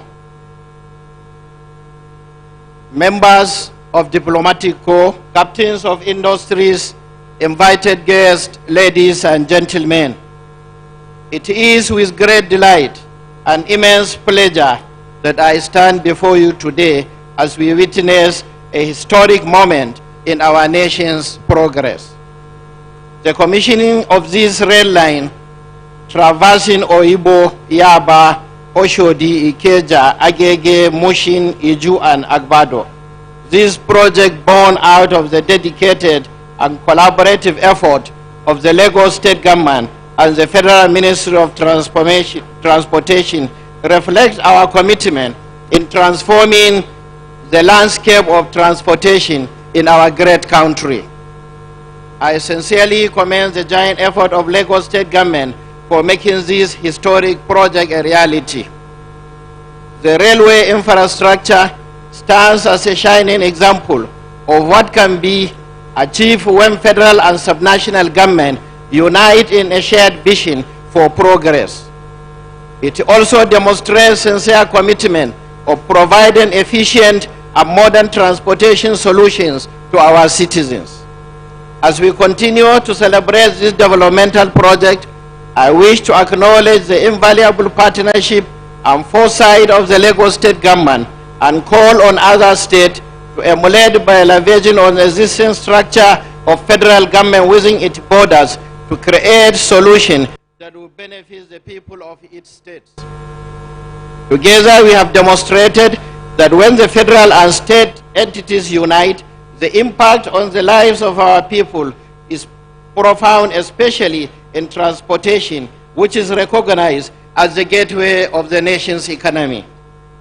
I therefore encourage other state governments to emulate this approach, leveraging the strengths and collaboration to bring about positive change in their respective jurisdictions. Let me assure you that the Federal Ministry of Transportation is committed to providing support and expertise to consolidate this laudable joint partnership. Today's commissioning is a symbol of progress and a milestone in our journey towards a more connected and prosperous nation. This rail represents more than just steel and tracks. It signifies connectivity, economic growth, and improved livelihood. As As it traverses through our landscape, it became the lifeline, connecting communities, fostering trade, and enhancing accessibility for all. Now the railway is on concurrent legislative list of our Constitution. The Federal Ministry of Transportation is positioned to lead the way for partnership to facilitate railway infrastructural development for subnational government and the private sector in the country. Let us therefore jointly work together to achieve railway connection throughout the nations, from the port to the hinterland, that will serve as a transportation backbone for economic recovery of our nation, as a choice of mode of transportation for passengers. Together we can build a future where efficient transportation network drive economic growth, improve accessibility, and enhance the quality of life for all citizens. I also wish to use this opportunity to applaud this laudable initiative, which will no doubt support the realization of the renewed hope agenda of our dear President Bola Ahmed Tinubu GCFR. I express my profound to all who have contributed to the realization of this vision. May this commissioning serve as an inspiration for a new era of collaboration, innovation, and progress in the rail transportation of our great nation. Let this red line be a symbol of geographical connectivity and economic development of not only Lagos State but the entire nation at large. Thank you, and may these rail progresses continue to lead us to a brighter future. Thank you.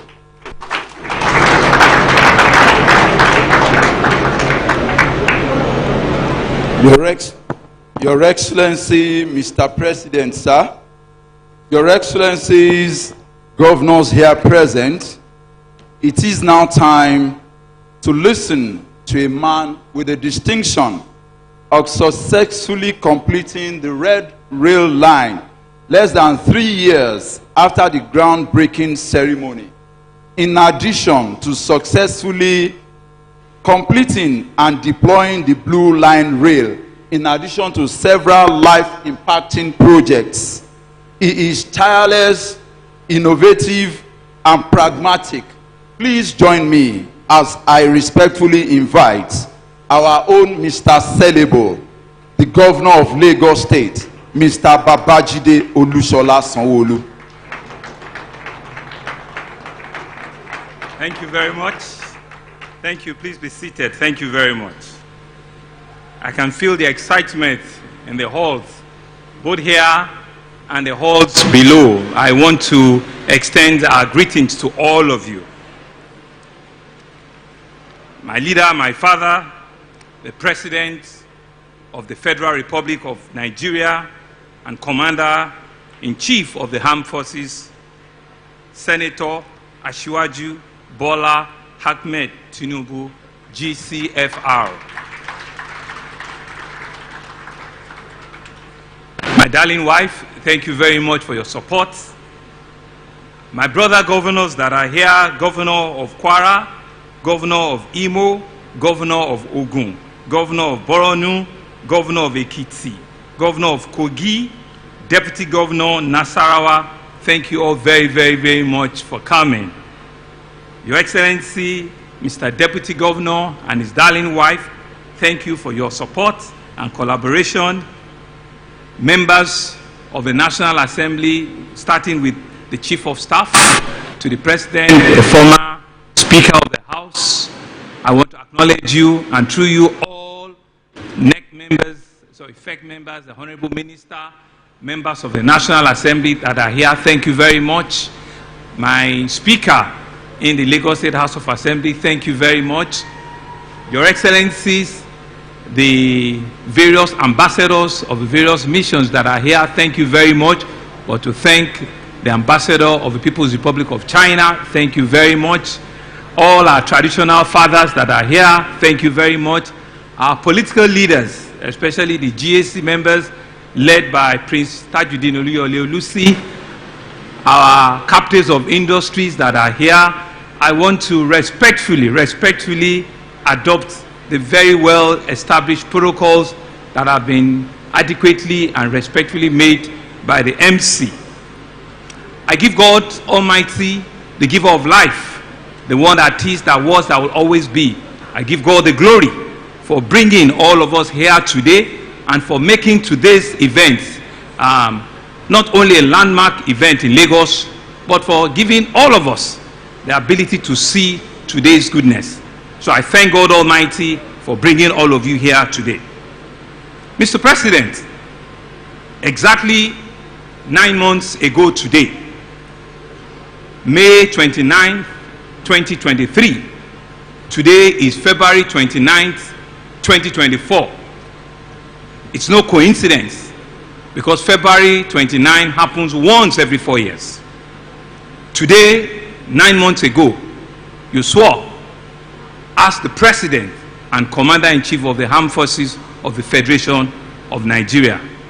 Today, Mr. President, also, coincidentally, I also took an oath as a returning governor of Lagos State.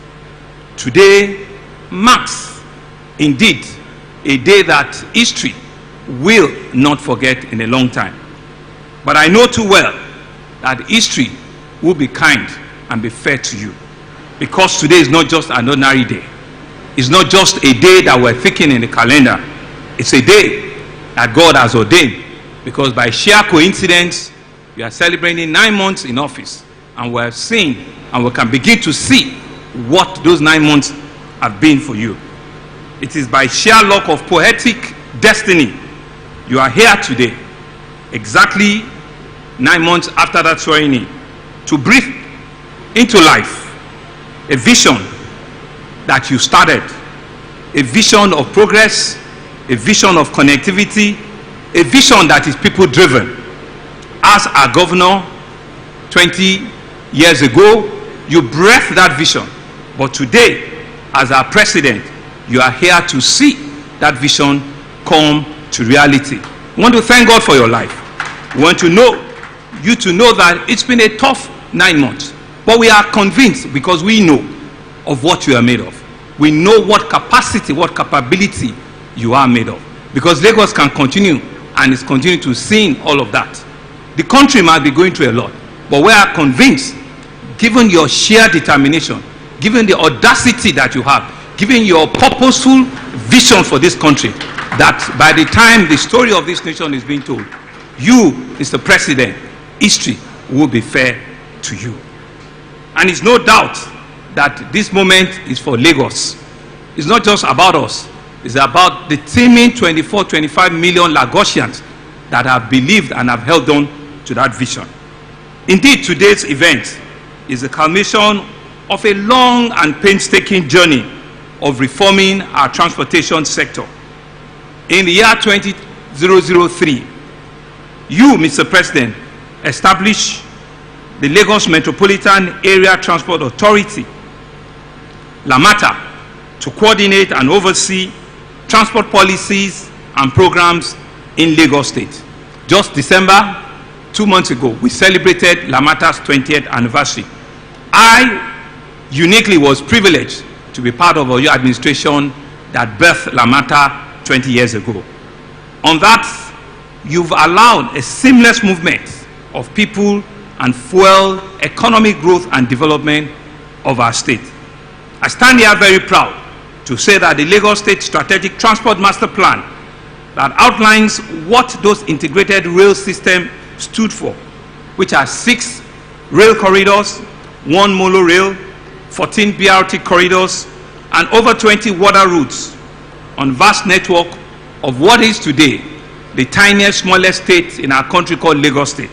We are indeed happy that that master plan is alive, is working, and all successive government, from my brother Babatunde Fashola to my other brother Akinwumi Ambode, and to our humble administration, have kept faith with it. For the first time in the history of Lagos, we have a system comprising and integrating 3 modes of transportation. The road, which is the BRT that we're using, the rail, which is the Rail Master Transit Program, and the waterways through the statewide ferry service. Millions and millions of Lagosians cross this integrated urban transportation infrastructure, uniting them into a world-class digital payment platform. Today, Mr. President, we have designed locally a cowrie card that over 4.2 million Lagosians have in their hand. This integration that has achieved a means of transportation means that every cowrie card carrying member can choose either to travel on a BRT bus, can choose to travel on any of our ferry services, can also choose to travel on our rail infrastructure. This is a platform that is working and is working well in Lagos. Mr. President, distinguished guests, ladies and gentlemen, it's no coincidence that the first pillar in this administration's Teams Plus agenda is traffic management and transportation. And we have put in a lot of work to build what our predecessors have done and to continue delivering results to the people of Lagos State. We've commissioned and handed over 5 BRT corridors that are in operation now. We have also commissioned and handed over the first phase of the Blue Line from Mile 2 to Marina, which is wholly powered by electricity, which was commissioned by our former president, President Muhammadu Buhari, about a year ago. And has since commenced passenger operation, carrying hundreds of thousands of passengers on a daily basis. In the area of road, there's been major road infrastructure that are ongoing and that we have completed, from the revamping of the old Ojo Road in Amuwo Odofin to Abiola Onigemo Road in Ifako Ajayi, to Ishekun Cap David Road in Alimosho, to the Agric Ishawo Irepo Road in Ikorodu, to the 10-lane Lagos Badagry Express Road, to the ongoing Ojota Okpebi Link Bridge and Approved Road, all culminating and pushing out the infrastructure of Lagos, to the Lekki-Epe Express Road, reinforced concrete from Epe Junction all the way to Abamade Sonya. We are connecting the dots of Lagos in different ways. In the grand tapestry of our development agenda, we are advancing a series of visionary legacy initiatives that span various sectors: in healthcare, in education, in tourism, in housing, and of course in public transportation. Some of these projects includes, we have started the second phase of the Blue Line from Mile 2 all the way to Okokomaiko. Our brother governor, Ogun State, is talking to us to extend that also into his own corridor. We will show him what the numbers are, and I'm sure he'll write the check, because we have no other neighbor apart from Atlantic Ocean is Ogun State. And so we don't want to annex them, but we don't want to develop into Ogun State. Mr. President, we are pioneering an Omu Creek project that will open up additional opportunity and real estate in Lagos. We are on conversation with the Lekki-Epe International Airport. We're building the first logistics food hub in the whole of West Africa, the Lagos Food Security Hub. We are also at the verge of starting the 4th mainland bridge, which you, Mr. President, still spoke to me about this morning. It will happen in your time, and we will call you in future years to come and unveil and commission. We are currently negotiating, completing financing, creative financing that you keep talking to us about. Creative financing, the ability to think and do. That's what we're about.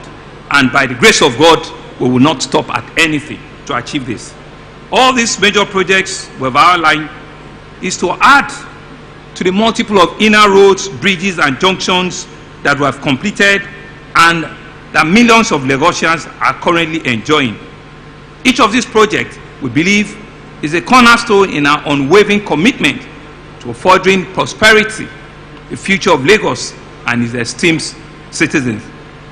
I want to thank my brother governors, because we always continue to do peer review amongst ourselves.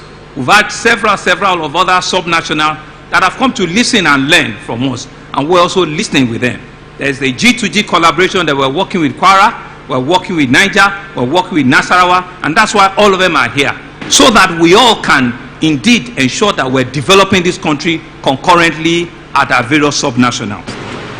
Today, Mr. President, we mark an historic milestone in the annals of Lagos and indeed in our nation, with the commissioning of the Lagos Rail Mass Transit, the Red Line, a 37-kilometer of modern engineering that stretches from Agbado, again in Ogun State, all the way to Oyinbo, and in the phase 2 will connect to National Arts Theatre. The segment we're inaugurating today spans 27 kilometers from Agbado through Iju, Agege, Ikeja, where we are, Oshodi, Mushin, Yaba, and Oyinbo. We started construction mid-2020, and I'm happy that all of these stations and all the infrastructure are ready, completed for the populace to use. As part of the project, we have also completed and constructed 5 overpasses. Mr. President, you will see overpasses that are strategically located at Mushin, at Ikeja along, you will see here, at Oyinbo, at Yaba, and of course at Penn Cinema. And we desire that vehicular flow will be eased because there will not be any vehicular intersection when the trains are moving. Mr. President, the Honorable Minister will also be speaking with you because there are 2 or 3 others that we're hoping that the federal government will support us with so that we can complete that entire node. At this juncture, Mr. President, let me, if the slides will not fail me, to digitally also unveil and show you the other stations that we have that were completed. I don't know if the screen is ready to show the Oyinbo station. Can I see the Oyinbo station, Mr. President? This is the Oyinbo station. Thank you, Mr. Governor. This is Oyinbo station. Thank you very much. That is the iconic Oyinbo station. Next will be the Yaba station. If I can see Yaba station. This is our station, Yaba station. This is also Yaba station, which is very iconic. It has an overpass bridge as well. The next will be the Mushin station. My Mushin people understand and appreciate. Governor Sanwo-Olu, we see you. Next will be the iconic, well, the Ikeja station. That's where we are now. We don't need to see that. We'll see it, you know. The Agege station. If I can see the Agege station. That is we appreciate you, Governor Babajide Sanwo-Olu. That is the Agege station. All of our people from the northern part and all my speaker people that are living in Agege, they understand the importance of that station today. Let me see the Iju station. This is the Iju station, Mr. President. Thank you, Governor Sanwo-Olu. So you can see, Mr. President, that we're not just talking, we're doing, and all these stations are live, are ready to receive passengers and to receive commuters once the operation starts.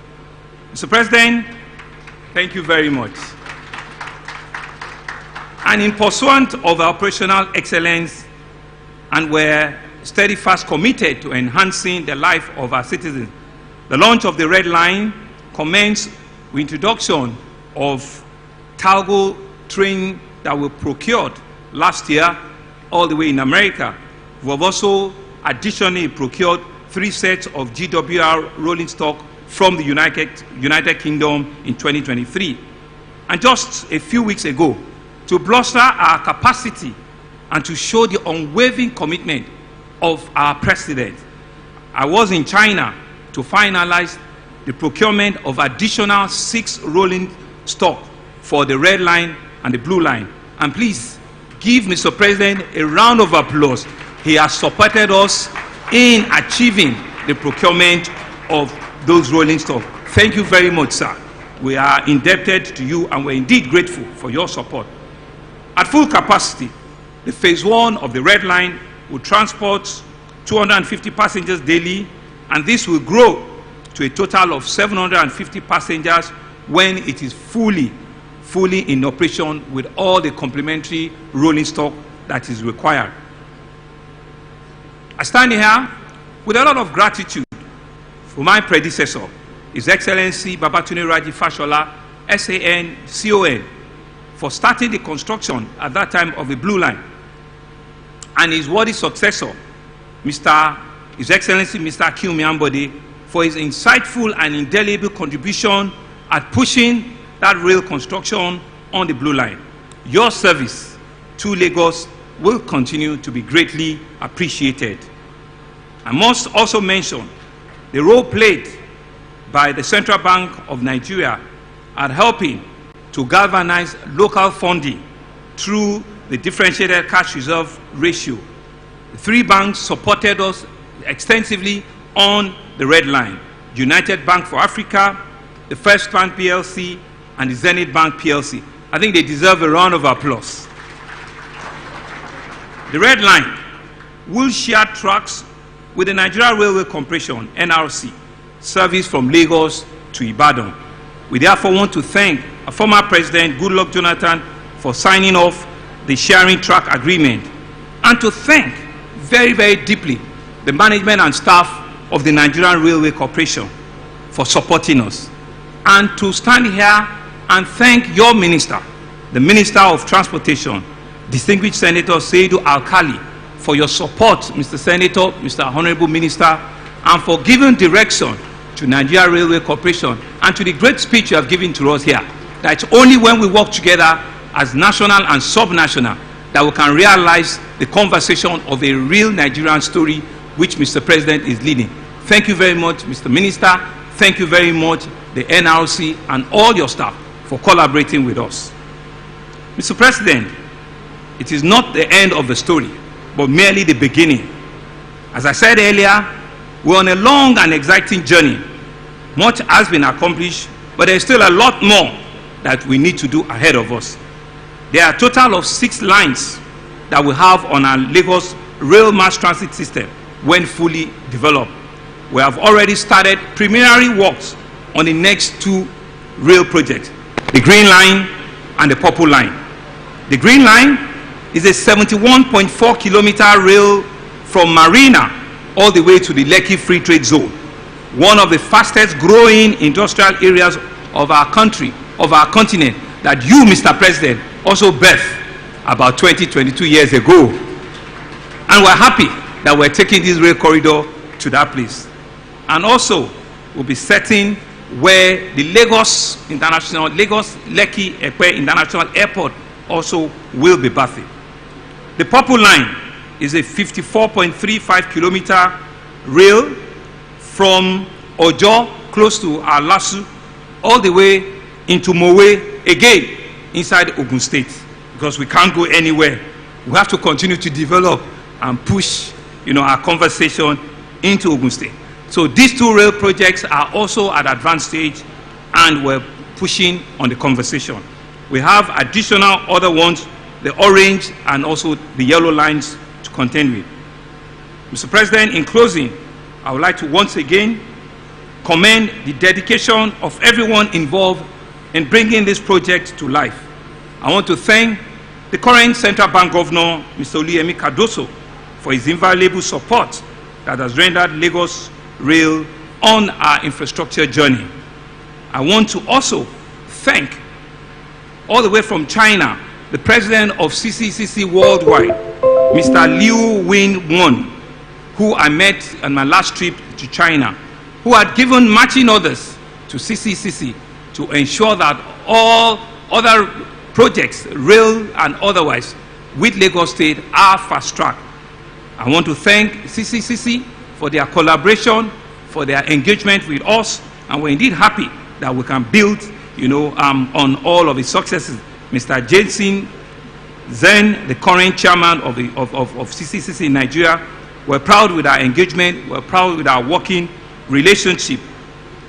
Mr. President, it will remain of me if I do not thank our other arm of government.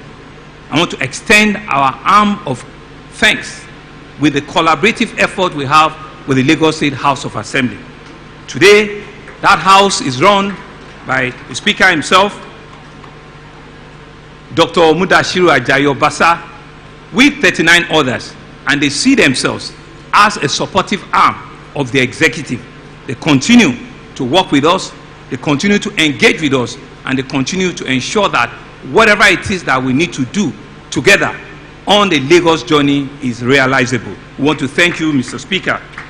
We also want to thank our judiciary for always ensuring that, we keep to the tenets of separation of power, and our judicial service in Lagos not only is the biggest judicial service as a subnational, but they continue to render that service selflessly to the people and the citizens of Lagos. To the Lagos State Executive Council, we cannot begin to thank ourselves, but I want to thank my partner, my brother, Mr. Deputy Governor, and the entire EXCO for believing in my leadership, for supporting me at all times, and for ensuring that when some of those my crazy, audacious ideas come on board, they give me the needed tonic and support to make sure it is a reality. Mr. President, I want to thank an agency that you created 20 years ago, Lamata, starting with its first managing director, Dr. Dayo Mebiriola. I don't know if he's in the audience here today, but we cannot thank him enough for birthing the idea with you, for working tirelessly to the growth of Lamata. And subsequently, Engineer Biodun Dabiri as well paid his own part as well to ensure that Lamata continues to stride and to push ahead. But today, the celebrant of today is no other person than the current managing director of Lamata, a woman of strong conviction, a real Amazon, Engineer Mrs. Abimbola Akinjo, a true Omo Isaleko Ni Adams, somebody that I will say was my faculty mate in University of Lagos. But I've led in the last 5 years this agency called Lamata to become a world-known agency that other nations are copying what Lamata is to Lagos. We are replicating the success of Lamata not only in our country but globally. I want to thank the management and staff under your leadership to say that we're proud with what we're about. But once we've thanked you, you should know that it is more work that has been beckoned on you. And to thank finally our concessionaire that we're working with, Messrs. First Metro and all of their staff. Mr. President, Lagosians cannot thank you enough. Nigeria is on a journey, and you are leading that journey. We're proud to identify with you. We are happy with the strides you are taking. We're happy with how you are leading this country. But for us in Lagos, we believe you. You've done it here before. We can testament to it. We can show. We can demonstrate it. And want to say to you that all of your audacious pronouncement, all of your giant steps that you are taking, God will give you the step and the ability to take it to a final completion. We're happy with you. We pray God to give you good health, long life, to see the successes that we have seen in Lagos, for Nigeria to see those successes. We believe that that will happen in your time. We're indeed happy that you are our president at this very time, and God Almighty will strengthen you. It is therefore my honor, if the gentlemen of the press will allow, that Mr. President witness the signing of the phase 2 of the red line. It's just a 2-minute ceremony which Messrs. Lagos State through Lamata and CCCC will also sign. The phase 2 of it will start from Oyingbo, and like I explained to you, sir, it will take off and it will go and join the red line at the National Arts Theatre, because there is no rail connection anywhere in the world if it doesn't connect with another rail infrastructure. That is the only way where it becomes integrated and it becomes usable and functional, because commuters can hop in and hop off from a line and be able to change and connect with another rail connector. So if they are ready, it's just 1 or 2 of them, they will sign it before I invite you for your speech, Mr. President.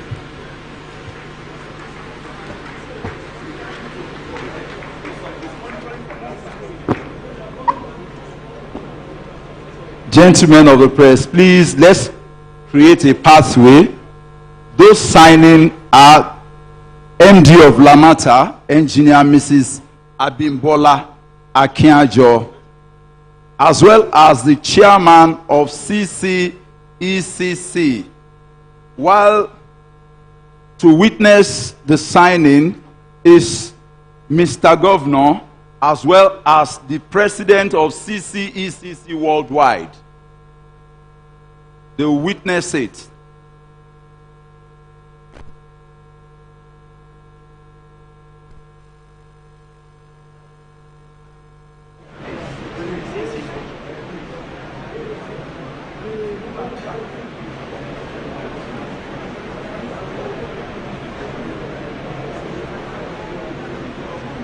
Only the economic capital of Proposal for Lagos Rail Mass Transit LRMT Red Line Phase 2 Oimbo to National Theatre. Lagos is located in southwestern Nigeria.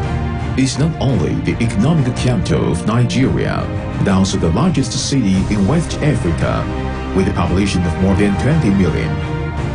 As the extension line of Phase 1 of the LRMT Red Line, this project can effectively alleviate traffic congestion in Lagos, facilitate residents' travel, and strengthen passenger exchanges between the central urban areas through the connection with the LRMT Blue Line. The line starts from the end of Oimbo Station and crosses the road bridge at the 8. Let's give them a round of applause. Runs along the right side of the existing Phase 2 of the Lagos Rail Mass Transit Red Line has been signed. Echo Road Bridge. Then it runs parallel to the Blue Line.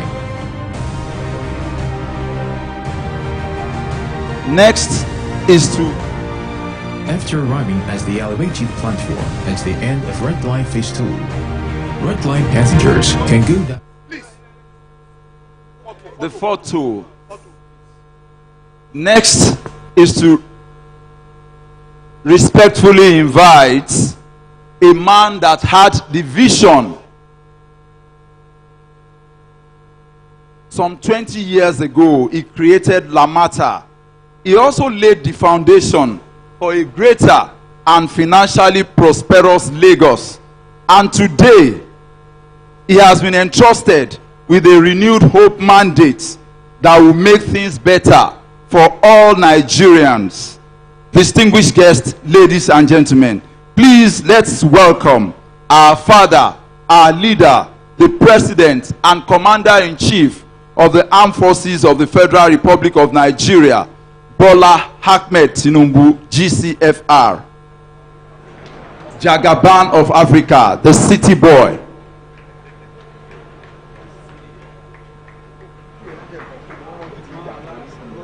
Please be seated. Thank you very much. The very hard working governor of Lagos State, Babajide Sanwo-Olu,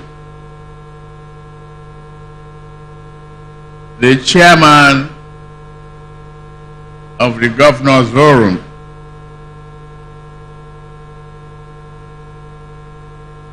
the governor of Ogun, Hope of Imo, the governor of Borno, the governor of Ekiti, the governor of Kogi, Ojojo, and the rest of us, and the deputy governor of Nasarawa. Thank you very much, all of you, giving support to one of real person, a member of your club, a subnational.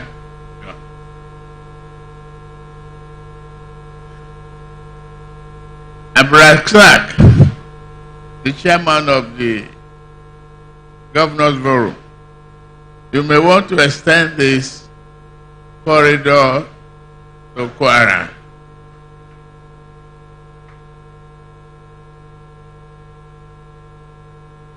The past governor, Akinwumi Ambode, and other members who had been here, I could see your hand. Many of you. So the First Lady of Lagos State, thank you for the support. The Deputy Governor, thank you for the support. Mrs. Deputy Governor, thank you. All of you. It is when the home is at peace and you can think and do the job. The Chief of Staff, the Honorable Minister for Transport, the Speaker of Lagos State, I could see you loud. God bless you. Thank you very much.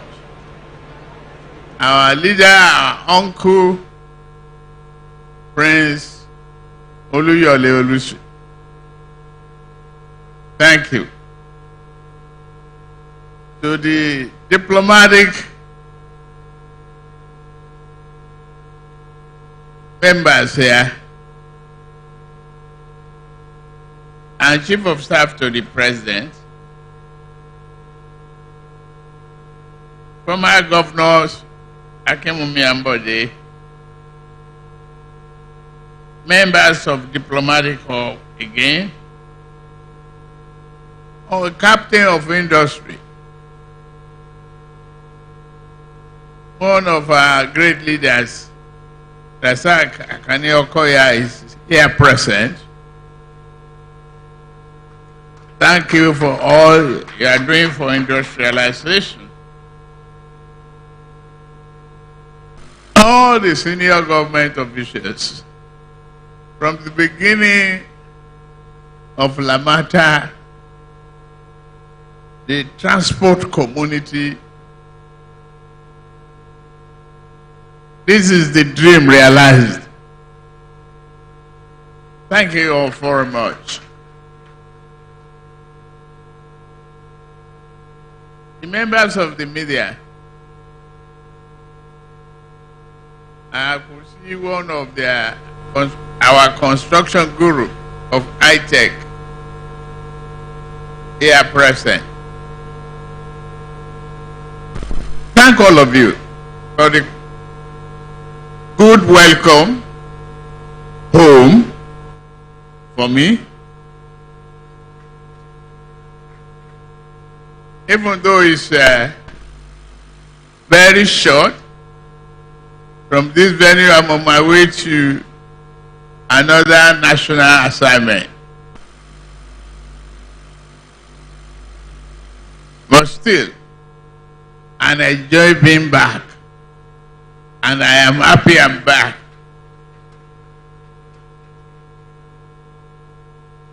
I'm happy that history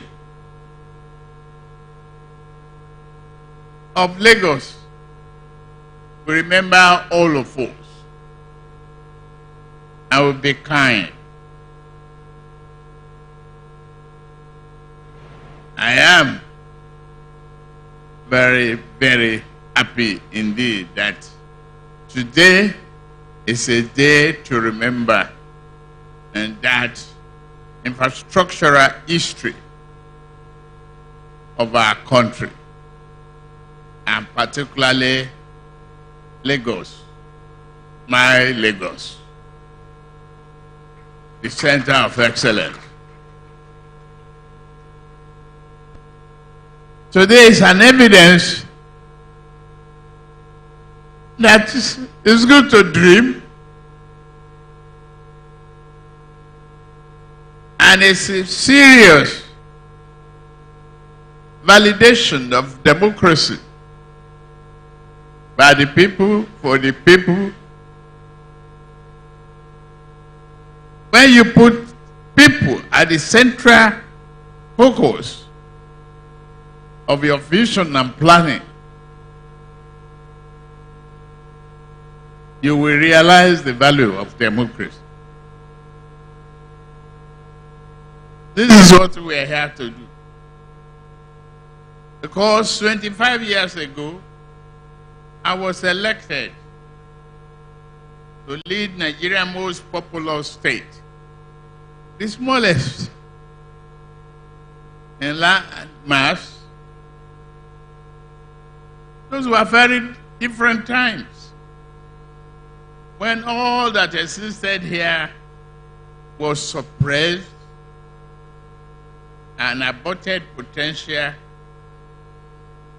from the grim beginning. My team and I toiled day and night to craft and to implement a developmental vision that will transform Lagos into the economic powerhouse of Africa and a respected mega city on the global stage. We are realizing that dream. The distinguished guests, ladies and gentlemen, I am pleased to declare to you that the momentum of greatness we kick-started a quarter of a century ago has since become an unstoppable force. It's not a crime to dream and dream big. Just stay focused and stay on course. Particularly make development the central focus. One of the ongoing transformations has been the transportation system. Focus on the people. This is one example of an agency out of bureaucracy that works. Well guided, well committed, a well-designed blueprint. It has worked across 4 administrations.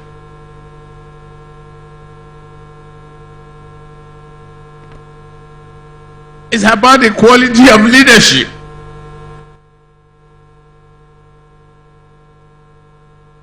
Lamata has demonstrated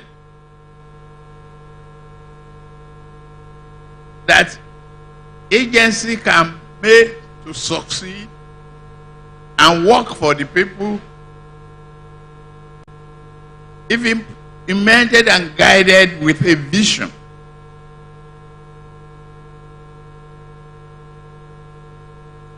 And be committed to a larger value. From launching the bus rapid system to the ferry, massive upgrading of road network, Lamata, thank you very much. Well done.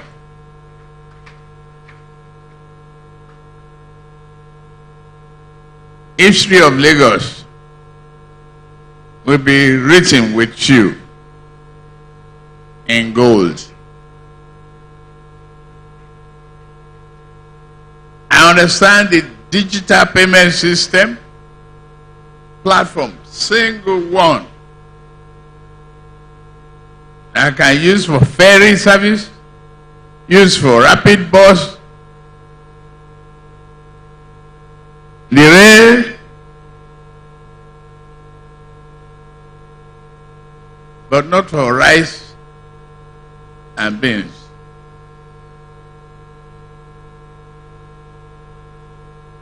Today we are gathered for the inauguration of the second of the 6 rail lines planned as part of that launching, that vision then. And I must thank our political leaders here present for believing in us, for lifting our spirit.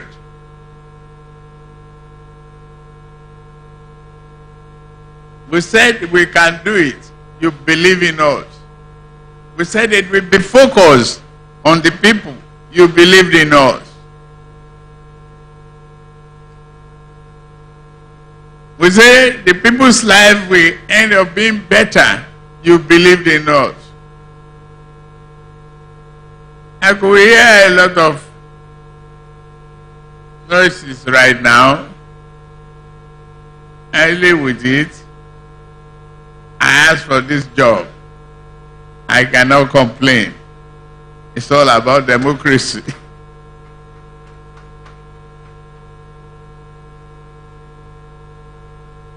But this revolution that is started, these reforms that is ongoing, we're not looking back. Because it's about people. Re-engineering, reconstruction, reaffirmation of our pledge to be loyal to our country. That's one thing I know definitely, is that there's a very bright light at the end of the tunnel. I agree, smugglers will fight back. Corruption will fight back. We will fight them to ruin. Corruption will go away.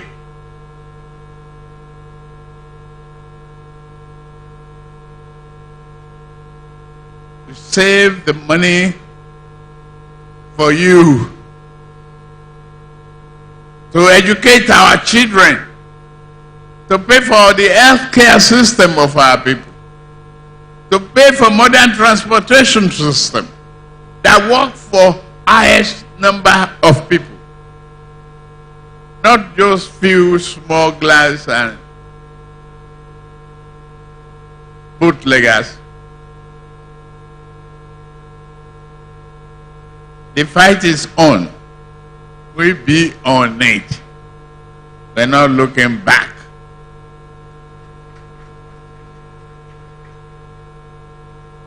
Thank God, Lamada as a public sector institution and Lagos State as a subnational government are both strong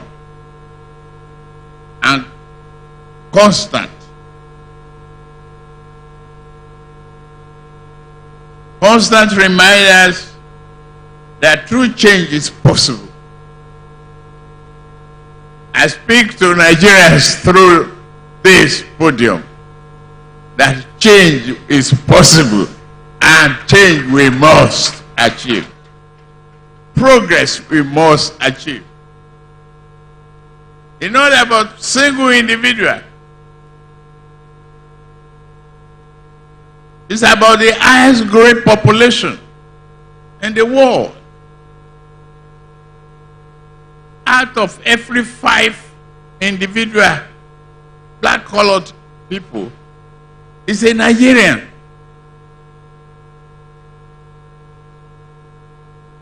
We cannot afford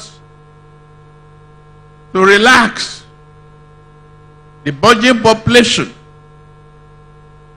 We must plan and prepare for it.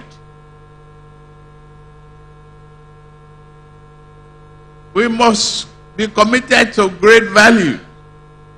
And this economy, we will grow it, we will feed ourselves out of the penury, and we'll be happy that we did it.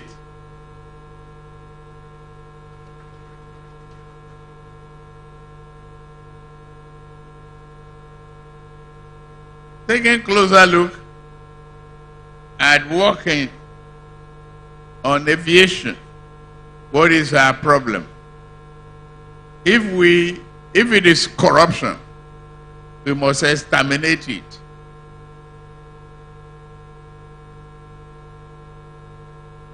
No matter how hard it is fighting back, no to corruption. We must adhere to our pledge. Patriotism, perseverance, consistency, and stayed focused.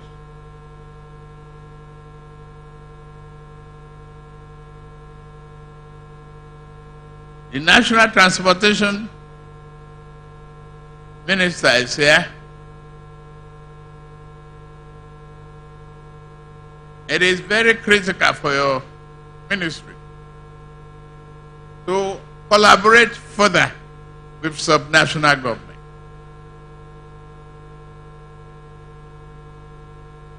To help build a Nigeria for the greatest number of our people. Nigeria must and will be able to enjoy access to multiple alternative modes of transport,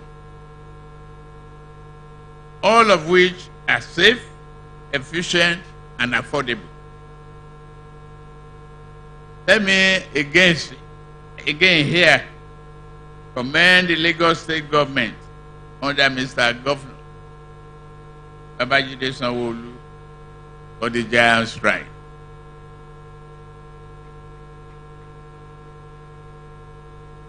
It was part of the vision from 20 years ago. I sent them around as their governor and their leader to other countries to look at the system. And they work hard.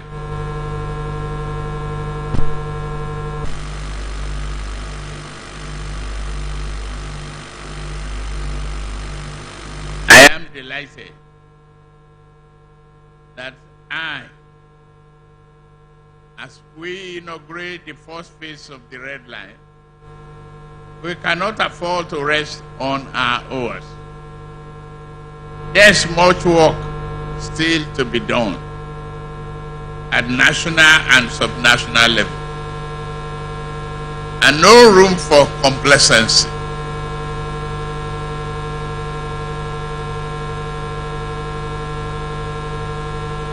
I very much look forward to the completion of the terminal of the other phases. I could see massive economic opportunity coming out of this. Thank our partners.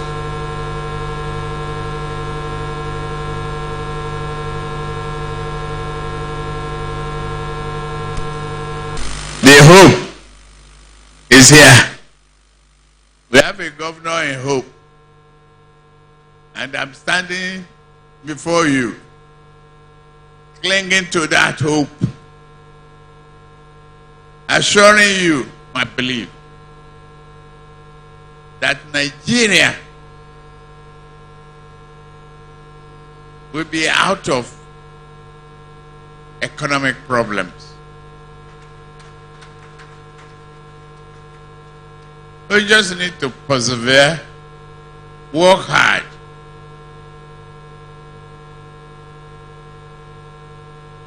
be assured. Allow me to throw a jab here.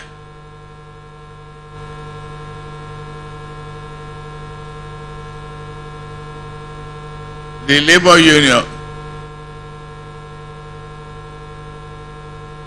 should understand that no matter how much we cling to our freedom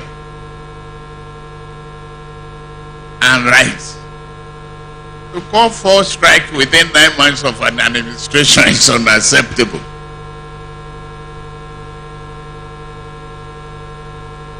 If you want to participate in the electoral process, wait on the 2027.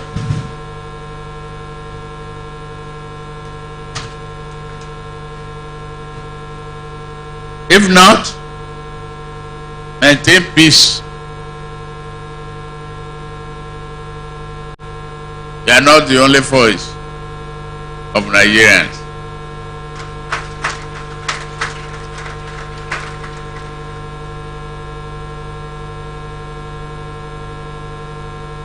At this point, it is my singular pleasure to inaugurate the first phase of Lagos Rail Mass Transit Red Line. To the glory of God Almighty and for the benefit of the people.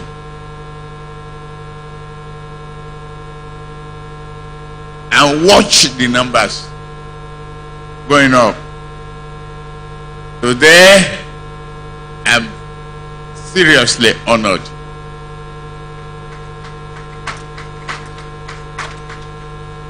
that I am a Lagosian, happy, and the first to be President of the Federal Republic of Nigeria from this day.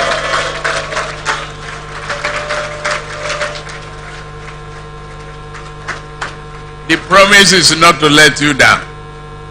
We will be at the destination, joy, happiness, and prosperity. God willing. Thank you very much. Your Excellency, microphone. Your Excellency, sir, Mr. President, we'll have a group photograph. The state governors will join Mr. President, the Honorable Minister of Transportation.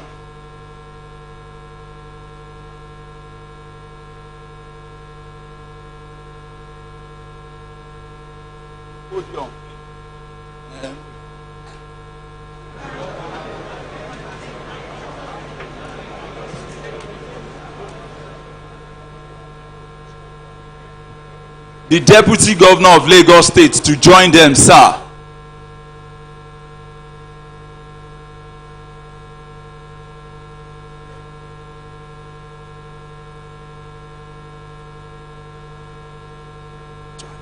We'll take the pictures twice. We can.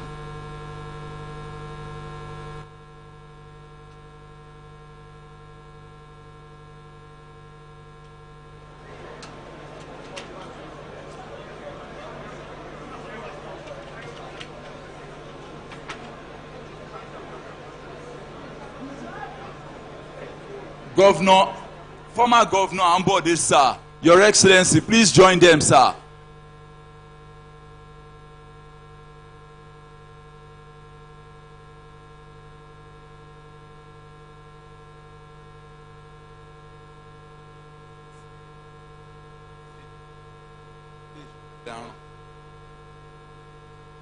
Governance Advisory Council, the elders of the party,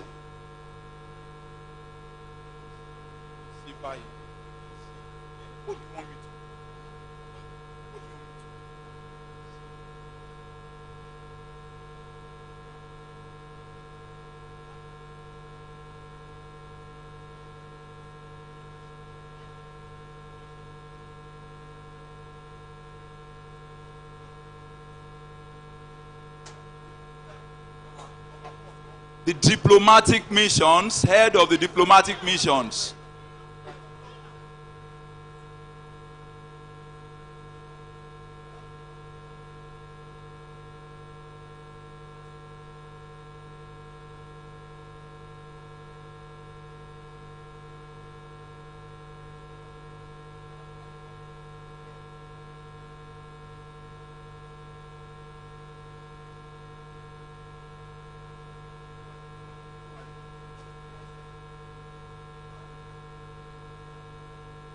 As members of the diplomatic mission will be next.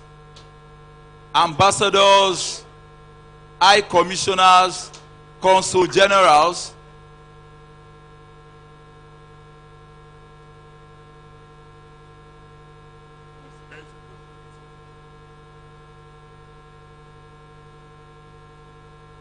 Thank you very much. Next, Mr. Governor, the President, Your Excellency, sir, will be taking the inaugural presidential train ride. Only those with the armband.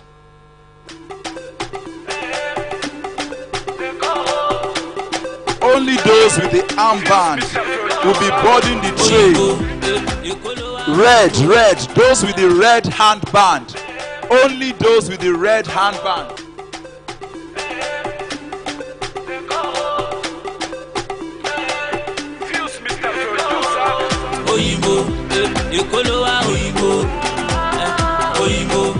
Why you speaking Oyinbo? Oyinbo, you dey Lagos Oyinbo. If I carry you go banana, my guy, you go love Lagos you. You go love Lagos. If I carry you go to Elegushi, you go love Lagos you. If I carry you go New my.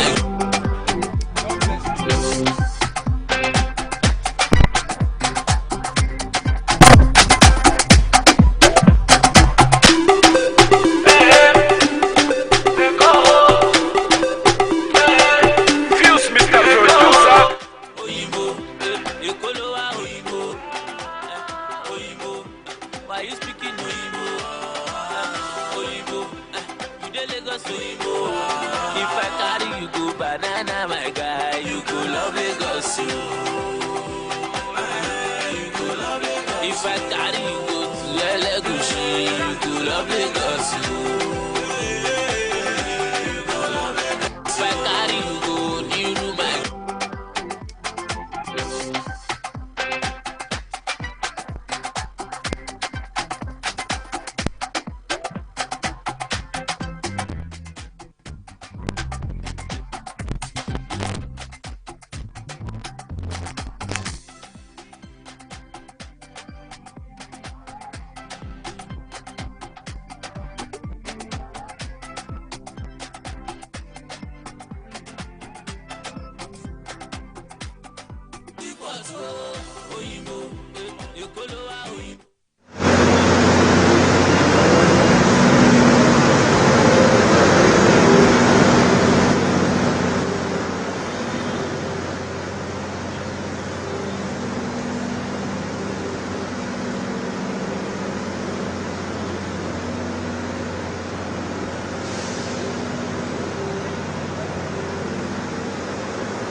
Only governors.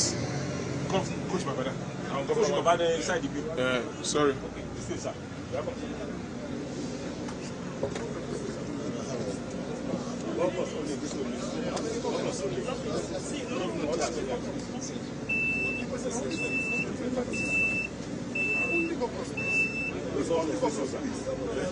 Only governors.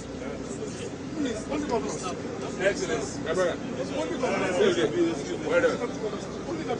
Only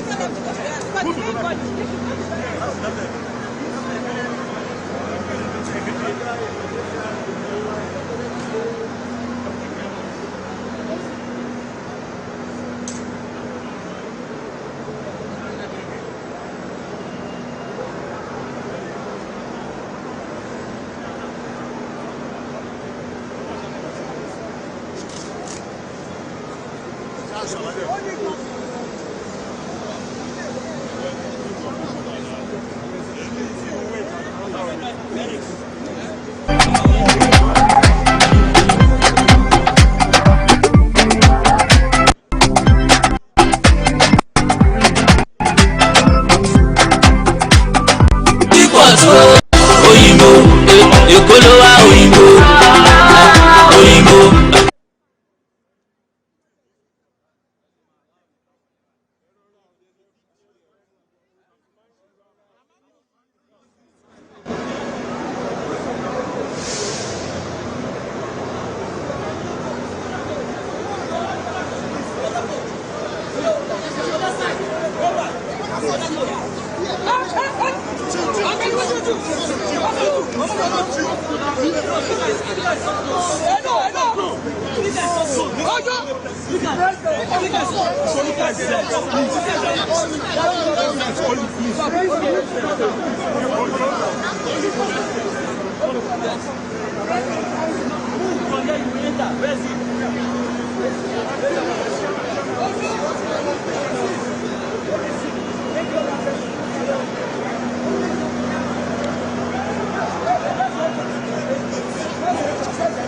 Only the presidency.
Remove it and lock it. Lock it. Lock it. Lock it. No. Eh? Lock it. Lock it. Lock it. Oh, more. Hello? Yes, he is.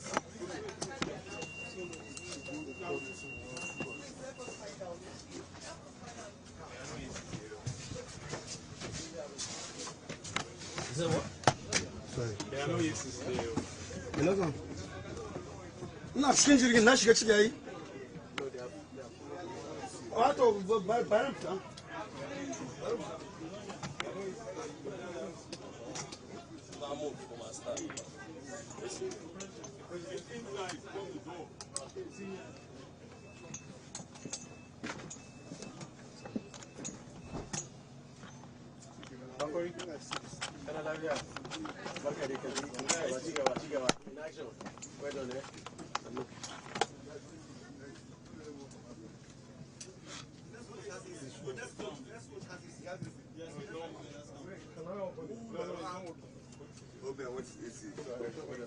Thank you. Well done. Is that it? Why now?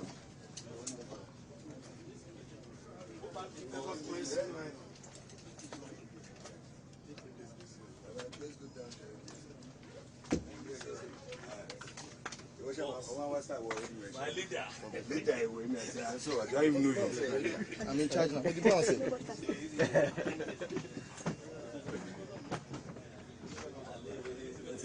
Calm down. Couple of them this is the Use the other one. It's an emotional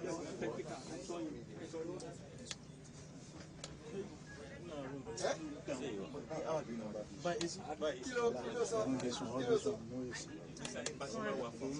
close to 40 minutes. Close to 40 minutes. No.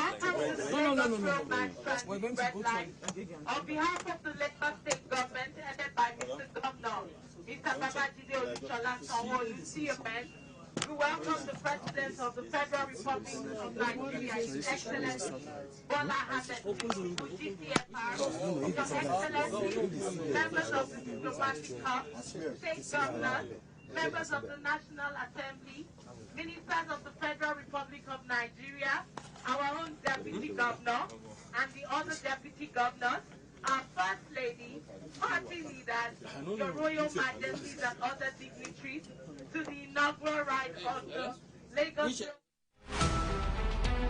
Every major news story is with many perspectives and layered with different levels of impact. Hello. What time did this happen? We will be right there.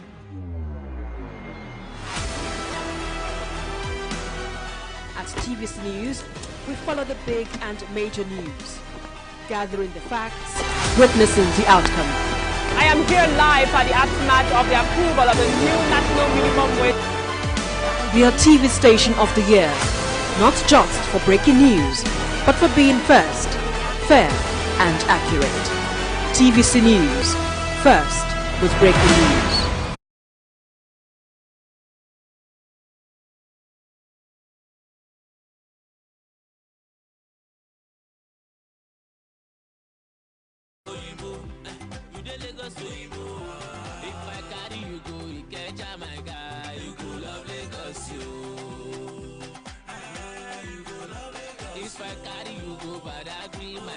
You go love Lagos, you.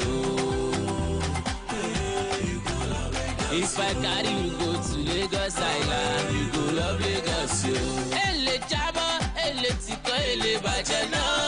Central of Excellence, Lewa, in case you don't know. Mijaye, Nimale, Mijaye, Nibele, Mijaye, Kakaki, Obasumi, Malole. Riding through my city, my city, made it in my city, God bless my city, Oyinbo, Yokolowa Oyinbo, Oyinbo, why you speaking Oyinbo, Oyinbo, you dey Lagos Oyinbo, if I carry you go Korodu by guy, you go love Lagos, yo. If I carry you go to Ekpe, my guy, you go love Lagos, yo.